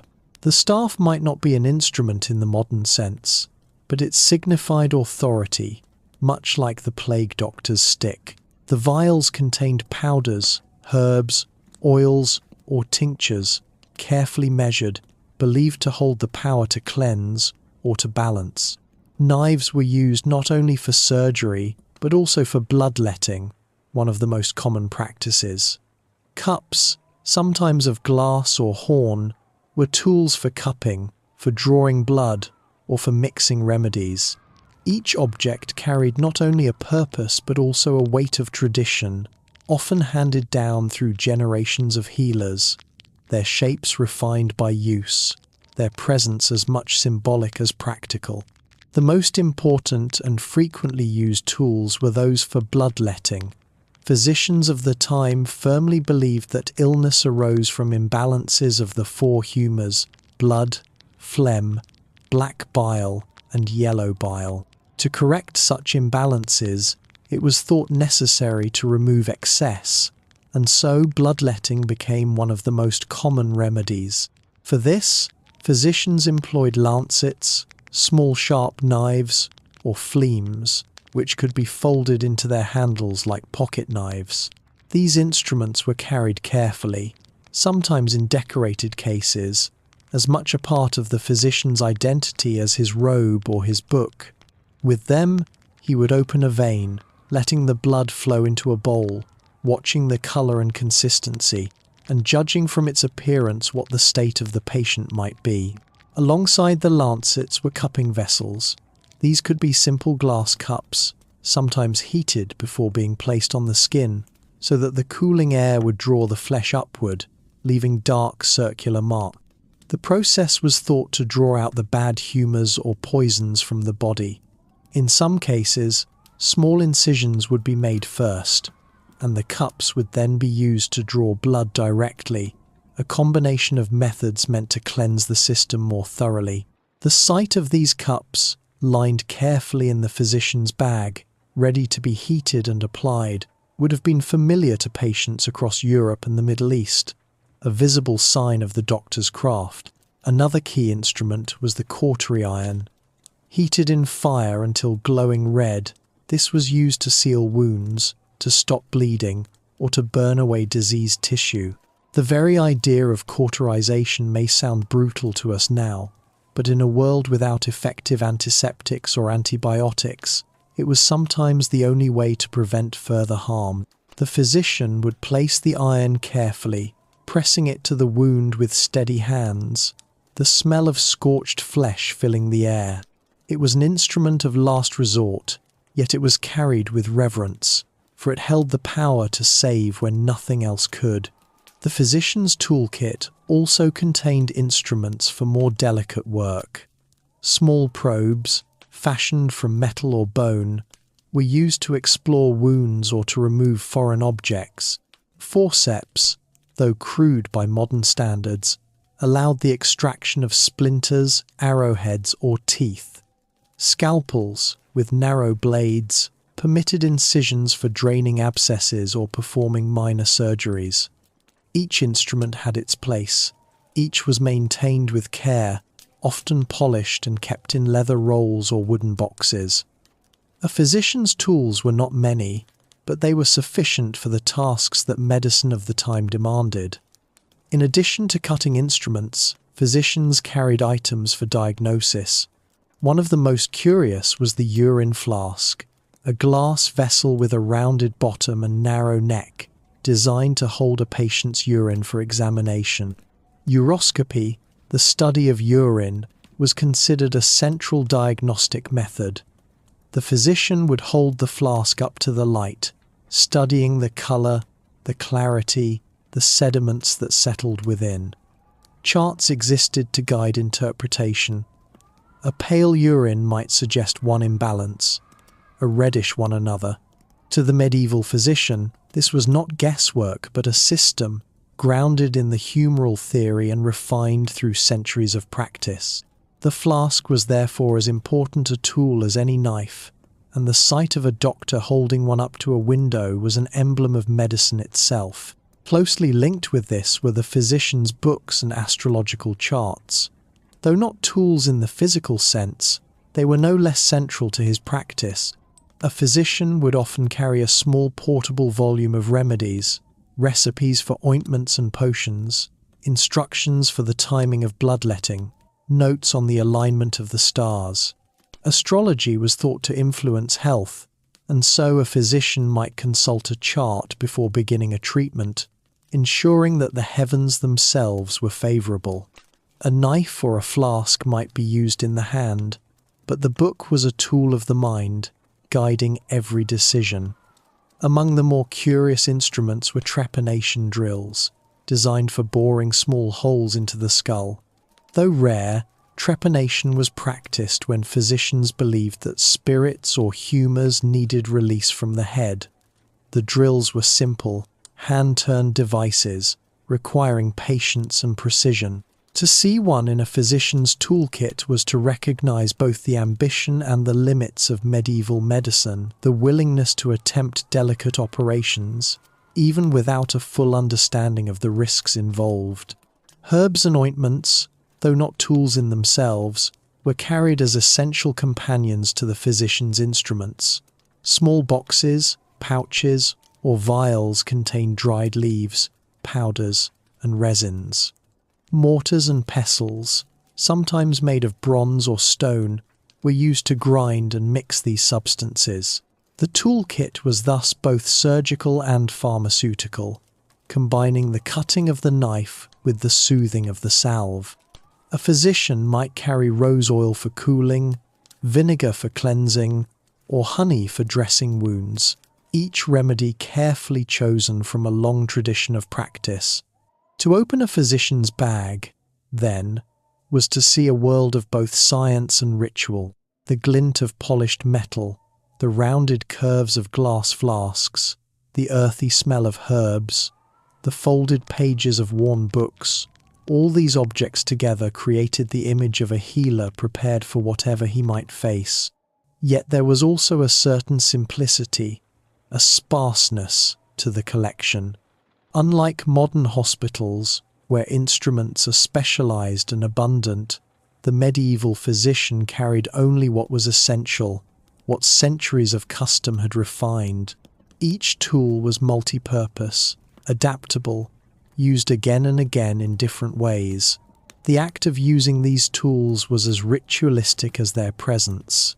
The physician would lay them out carefully, perhaps on a cloth, each in its place. The patient, watching, would recognize the objects, knowing what was to come. The knife, the flask, the cup, Each carried with it an expectation, a sense of familiarity. The doctor's slow, deliberate motions added to this rhythm. The examination of urine, the pricking of a vein, the application of a salve all unfolded in a pattern that gave structure to the uncertainty of illness. Of course, these instruments were not always effective in curing disease, but they offered something else, the reassurance that action was being taken, that the physician was applying his craft. In a world where sickness seemed mysterious, where death could arrive without warning, the presence of the toolkit provided a tangible anchor. It made visible the attempt to understand, to intervene, to balance the unseen forces thought to govern the body. One might imagine a physician traveling through a village, his bag at his side, the tools within shifting softly with each step. He would arrive at a house, greeted by anxious faces, and open his bag to reveal the instruments of his art. The sight alone might bring a measure of calm, the way a familiar object can steady the mind. The people did not expect miracles. They expected the motions, the rituals, the steady hand of a man who had studied, who carried the tools of knowledge. In this way, the physician's toolkit was more than the sum of its parts. It was a symbol of medicine itself, of the attempt to bring order to disorder, to impose structure on the chaos of sickness. The lancet, the flask, the cautery iron, the herb-filled vial, each object carried centuries of tradition. Each was a bridge between the ancient past and the present moment. Together, they made the physician not just a scholar but a craftsman, a worker of remedies, a figure whose tools connected him to both body and spirit. And so, when we look back on the medieval physician's toolkit, we see not only the crude beginnings of modern instruments, but also the deep human desire to heal, expressed through objects that were simple, yet filled with meaning. The tools may seem humble now, even strange, but in their time they were precious, indispensable, the very heart of the healer's art. They tell us that medicine is not only about knowledge, but also about touch, about ritual, about the quiet reassurance that comes from the presence of a man with his tools, ready to face the mysteries of sickness with steady hands and a patient heart. When we picture the work of the medieval physician, it is tempting to imagine him always on the move, summoned to the homes of patients, riding through narrow streets or across the countryside with his bag of tools and remedies. Yet the physician's work was not only conducted in the homes of others. Many had a place of their own, a chamber or a modest building, set aside for the practice of medicine. This space, the physician's office, was more than just a room. It was a stage on which the ritual of healing unfolded, where objects, furniture, and atmosphere all combined to form an environment that carried its own weight of meaning. It was in these rooms that medicine became not just a series of techniques, but an experience shaped by space as much as by the hand of the healer. The physician's office varied according to status, wealth, and geography. In some towns, a physician might rent a small space near a marketplace, its walls lined with shelves holding jars of herbs, its window opening onto the bustle of daily life. In larger cities, the more prosperous physician might occupy several rooms in his own home, one for receiving patients, another for preparing remedies, and perhaps a chamber reserved for reading and study. In monasteries, where monks practiced medicine, the office might be part of an infirmary, its walls thick with stone, its air filled with the scent of wax, parchment, and drying herbs. Each office was unique, yet they shared common features: a chair or bench for patients, a desk or table for the physician, shelves for remedies and books, and above all, an atmosphere of solemnity and purpose. The experience of entering such a space was in itself a kind of treatment. Patients, often burdened with uncertainty, stepped across the threshold into a world ordered by ritual and knowledge. The physician might greet them warmly or with dignified reserve, guiding them to a seat while he arranged his tools or adjusted his robe. The furnishings were rarely luxurious, but they carried a sense of authority. A wooden table, marked with years of use, might bear stains from spilled tinctures or scratches from knives sharpened upon it. Shelves, sometimes simple planks, sometimes finely carved, were lined with flasks, bottles, and jars, each carefully labelled with names drawn from Latin or Greek, the language of learned medicine. The very sight of these objects suggested knowledge that had been studied, written, preserved, and now applied. In the physician's office, diagnosis often began with conversation. The physician would ask about the patient's symptoms, their habits of eating and sleeping, their emotional state, even their dreams. To the medieval mind, all these details mattered, for they reflected the balance or imbalance of the humours within. The office provided a quiet setting for this exchange, where the physician could listen without interruption, and the patient could speak openly, perhaps reassured by the sense of order surrounding them. Books might lie open upon the table, their pages filled with recipes for remedies or diagrams of the human body, yet the physician's attention remained on the patient, drawing connections between their words and the teachings of Galen, Hippocrates, or Avicenna.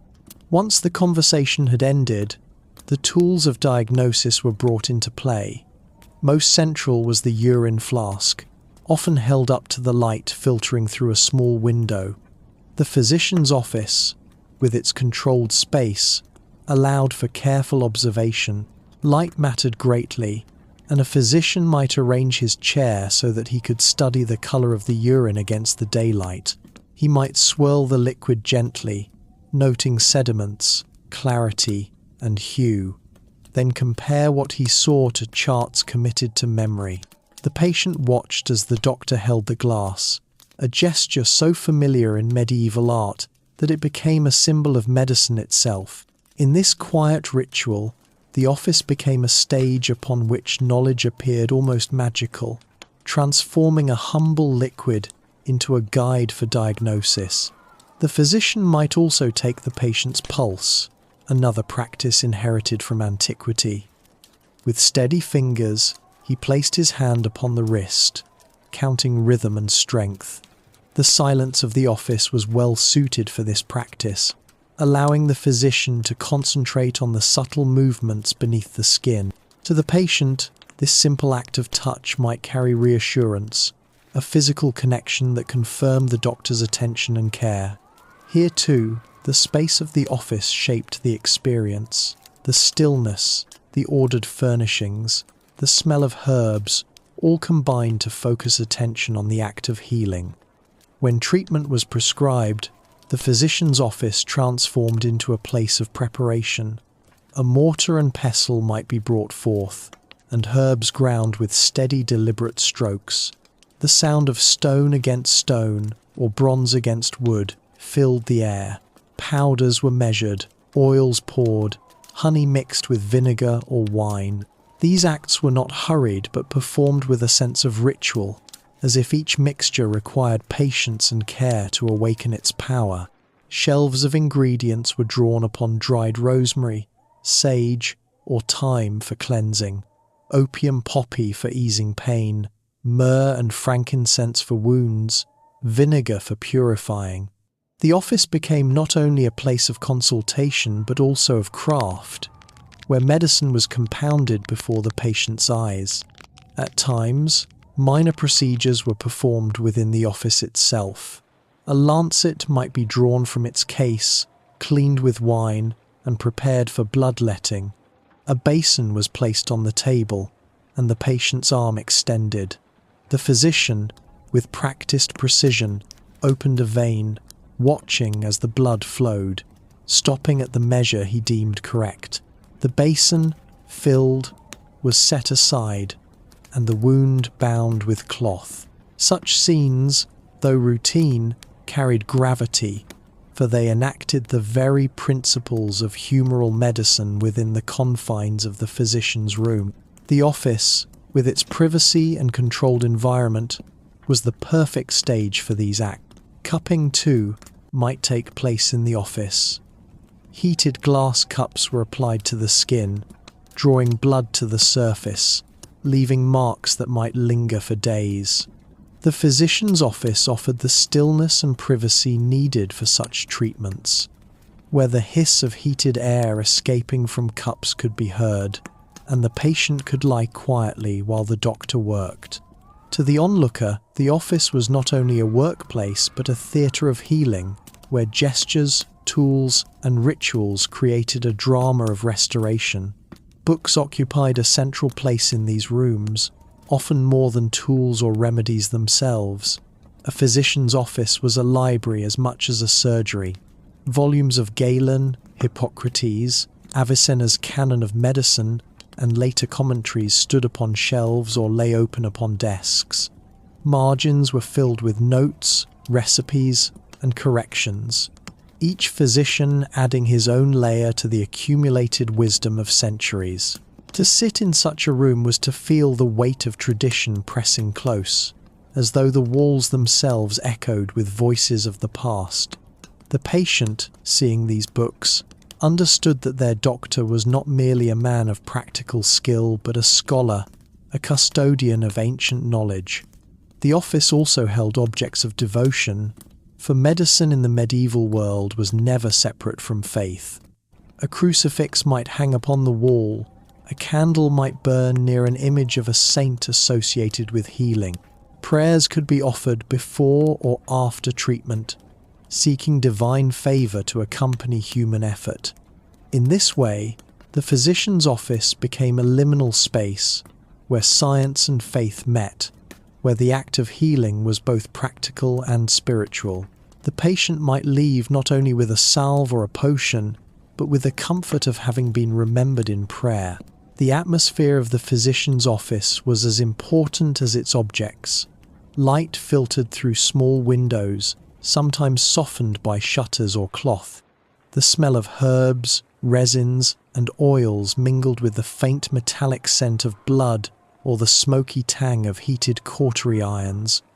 The sounds were subdued, the scratching of a quill across parchment, the grinding of a mortar, the low murmur of conversation.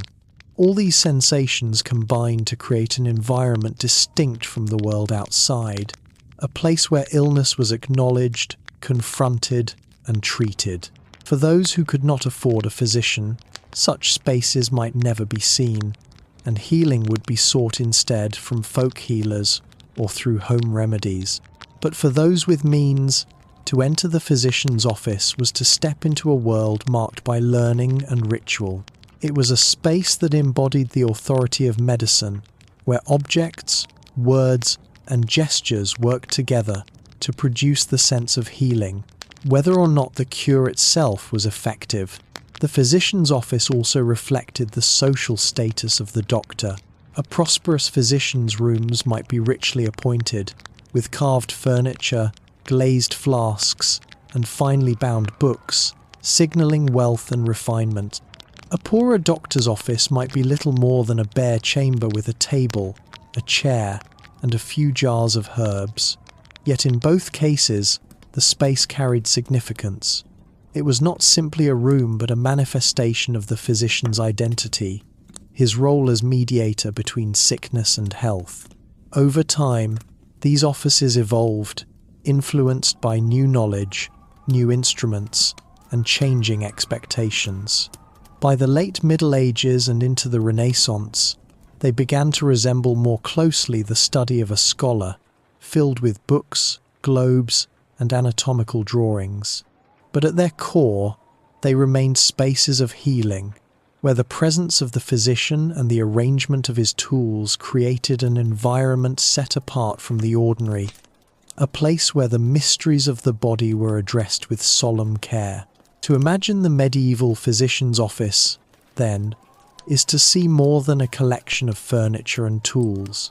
It is to see a space charged with meaning, where ritual, knowledge, and atmosphere combined to create the experience of healing.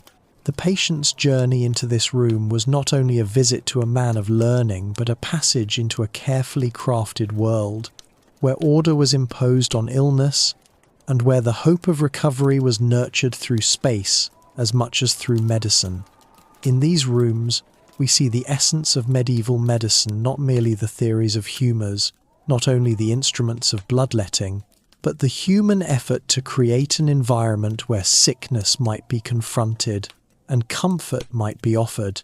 The physician's office was a space of healing, not always successful, often limited, but deeply human, filled with the quiet determination to make sense of suffering and to offer, within the bounds of its walls, a measure of hope. The story of medieval medicine is not one of swift victories or shining miracles.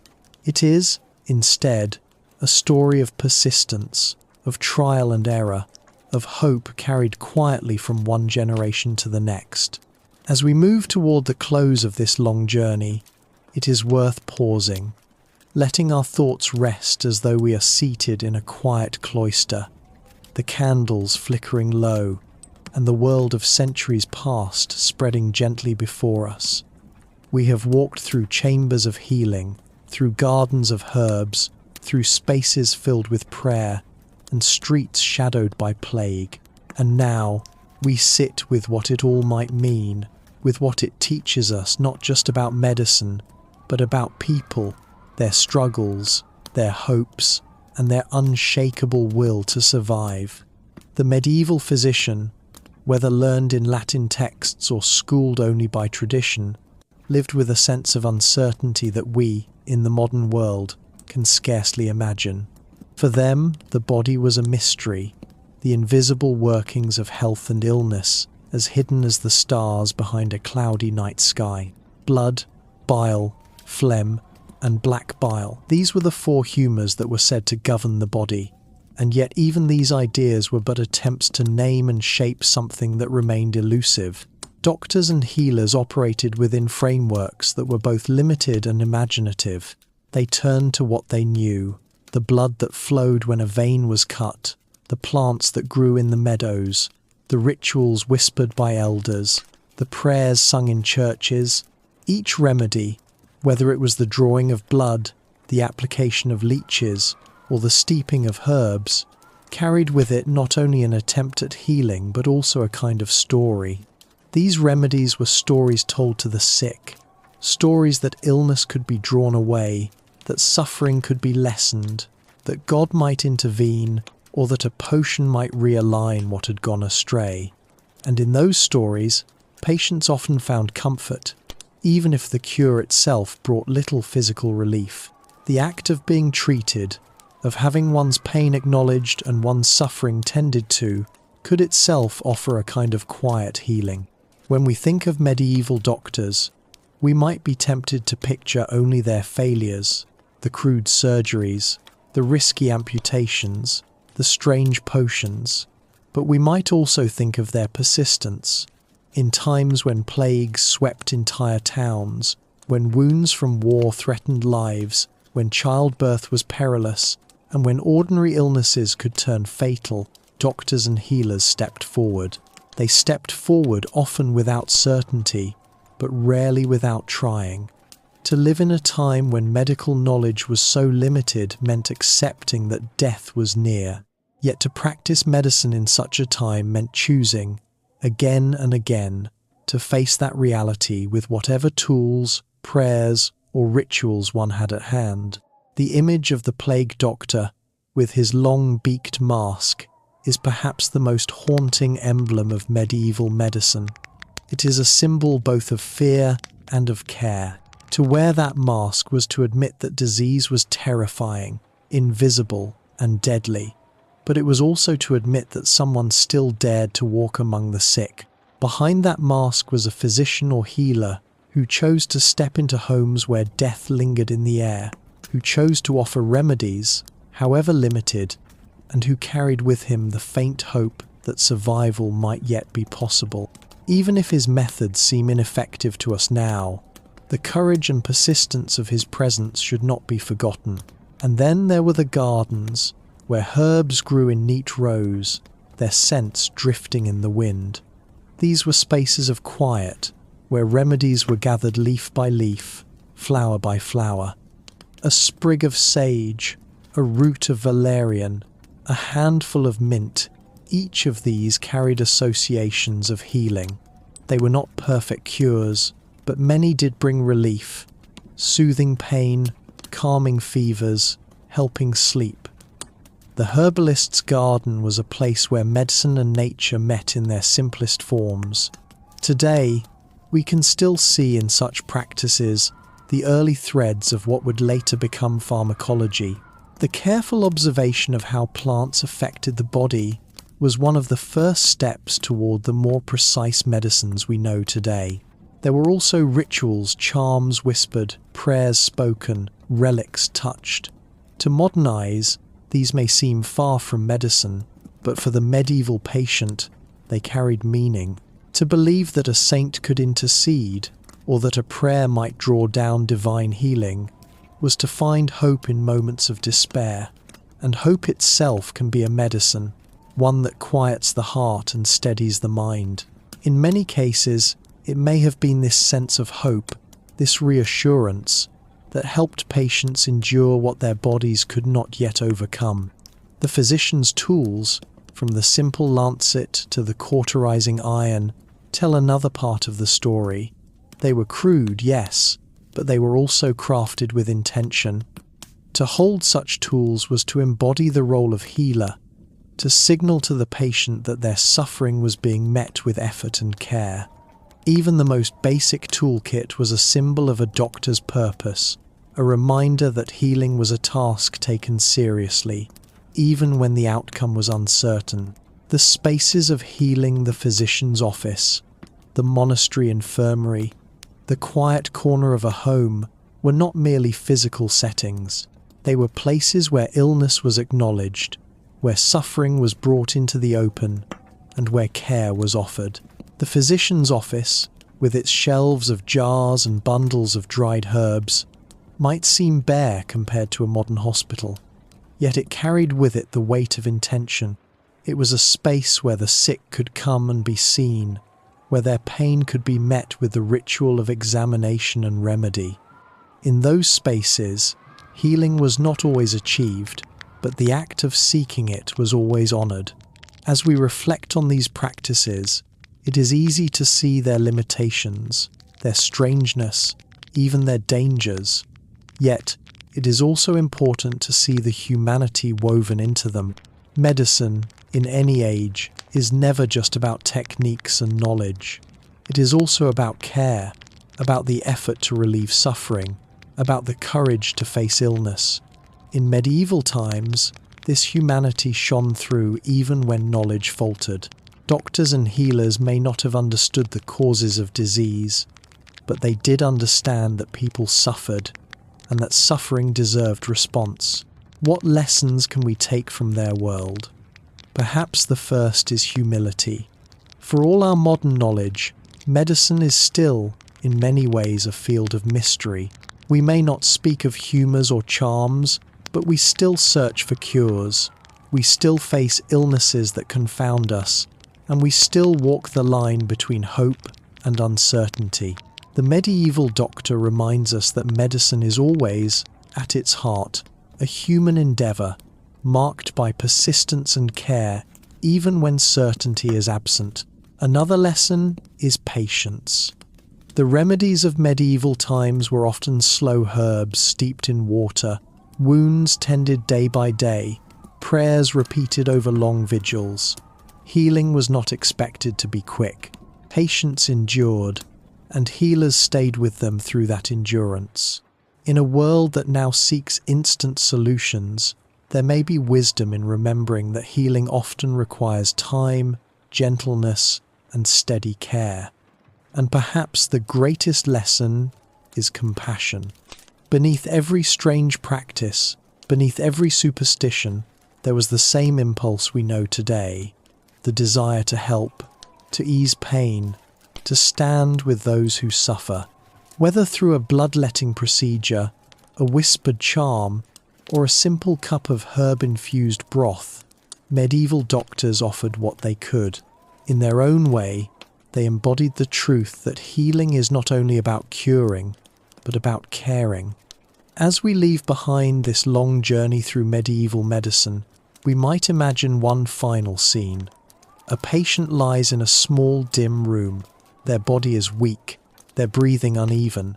Beside them sits a physician, his tools laid out, his remedies prepared. Perhaps he holds a vial of herbs, or perhaps he whispers a prayer. He does not know if his efforts will succeed, but still, he stays.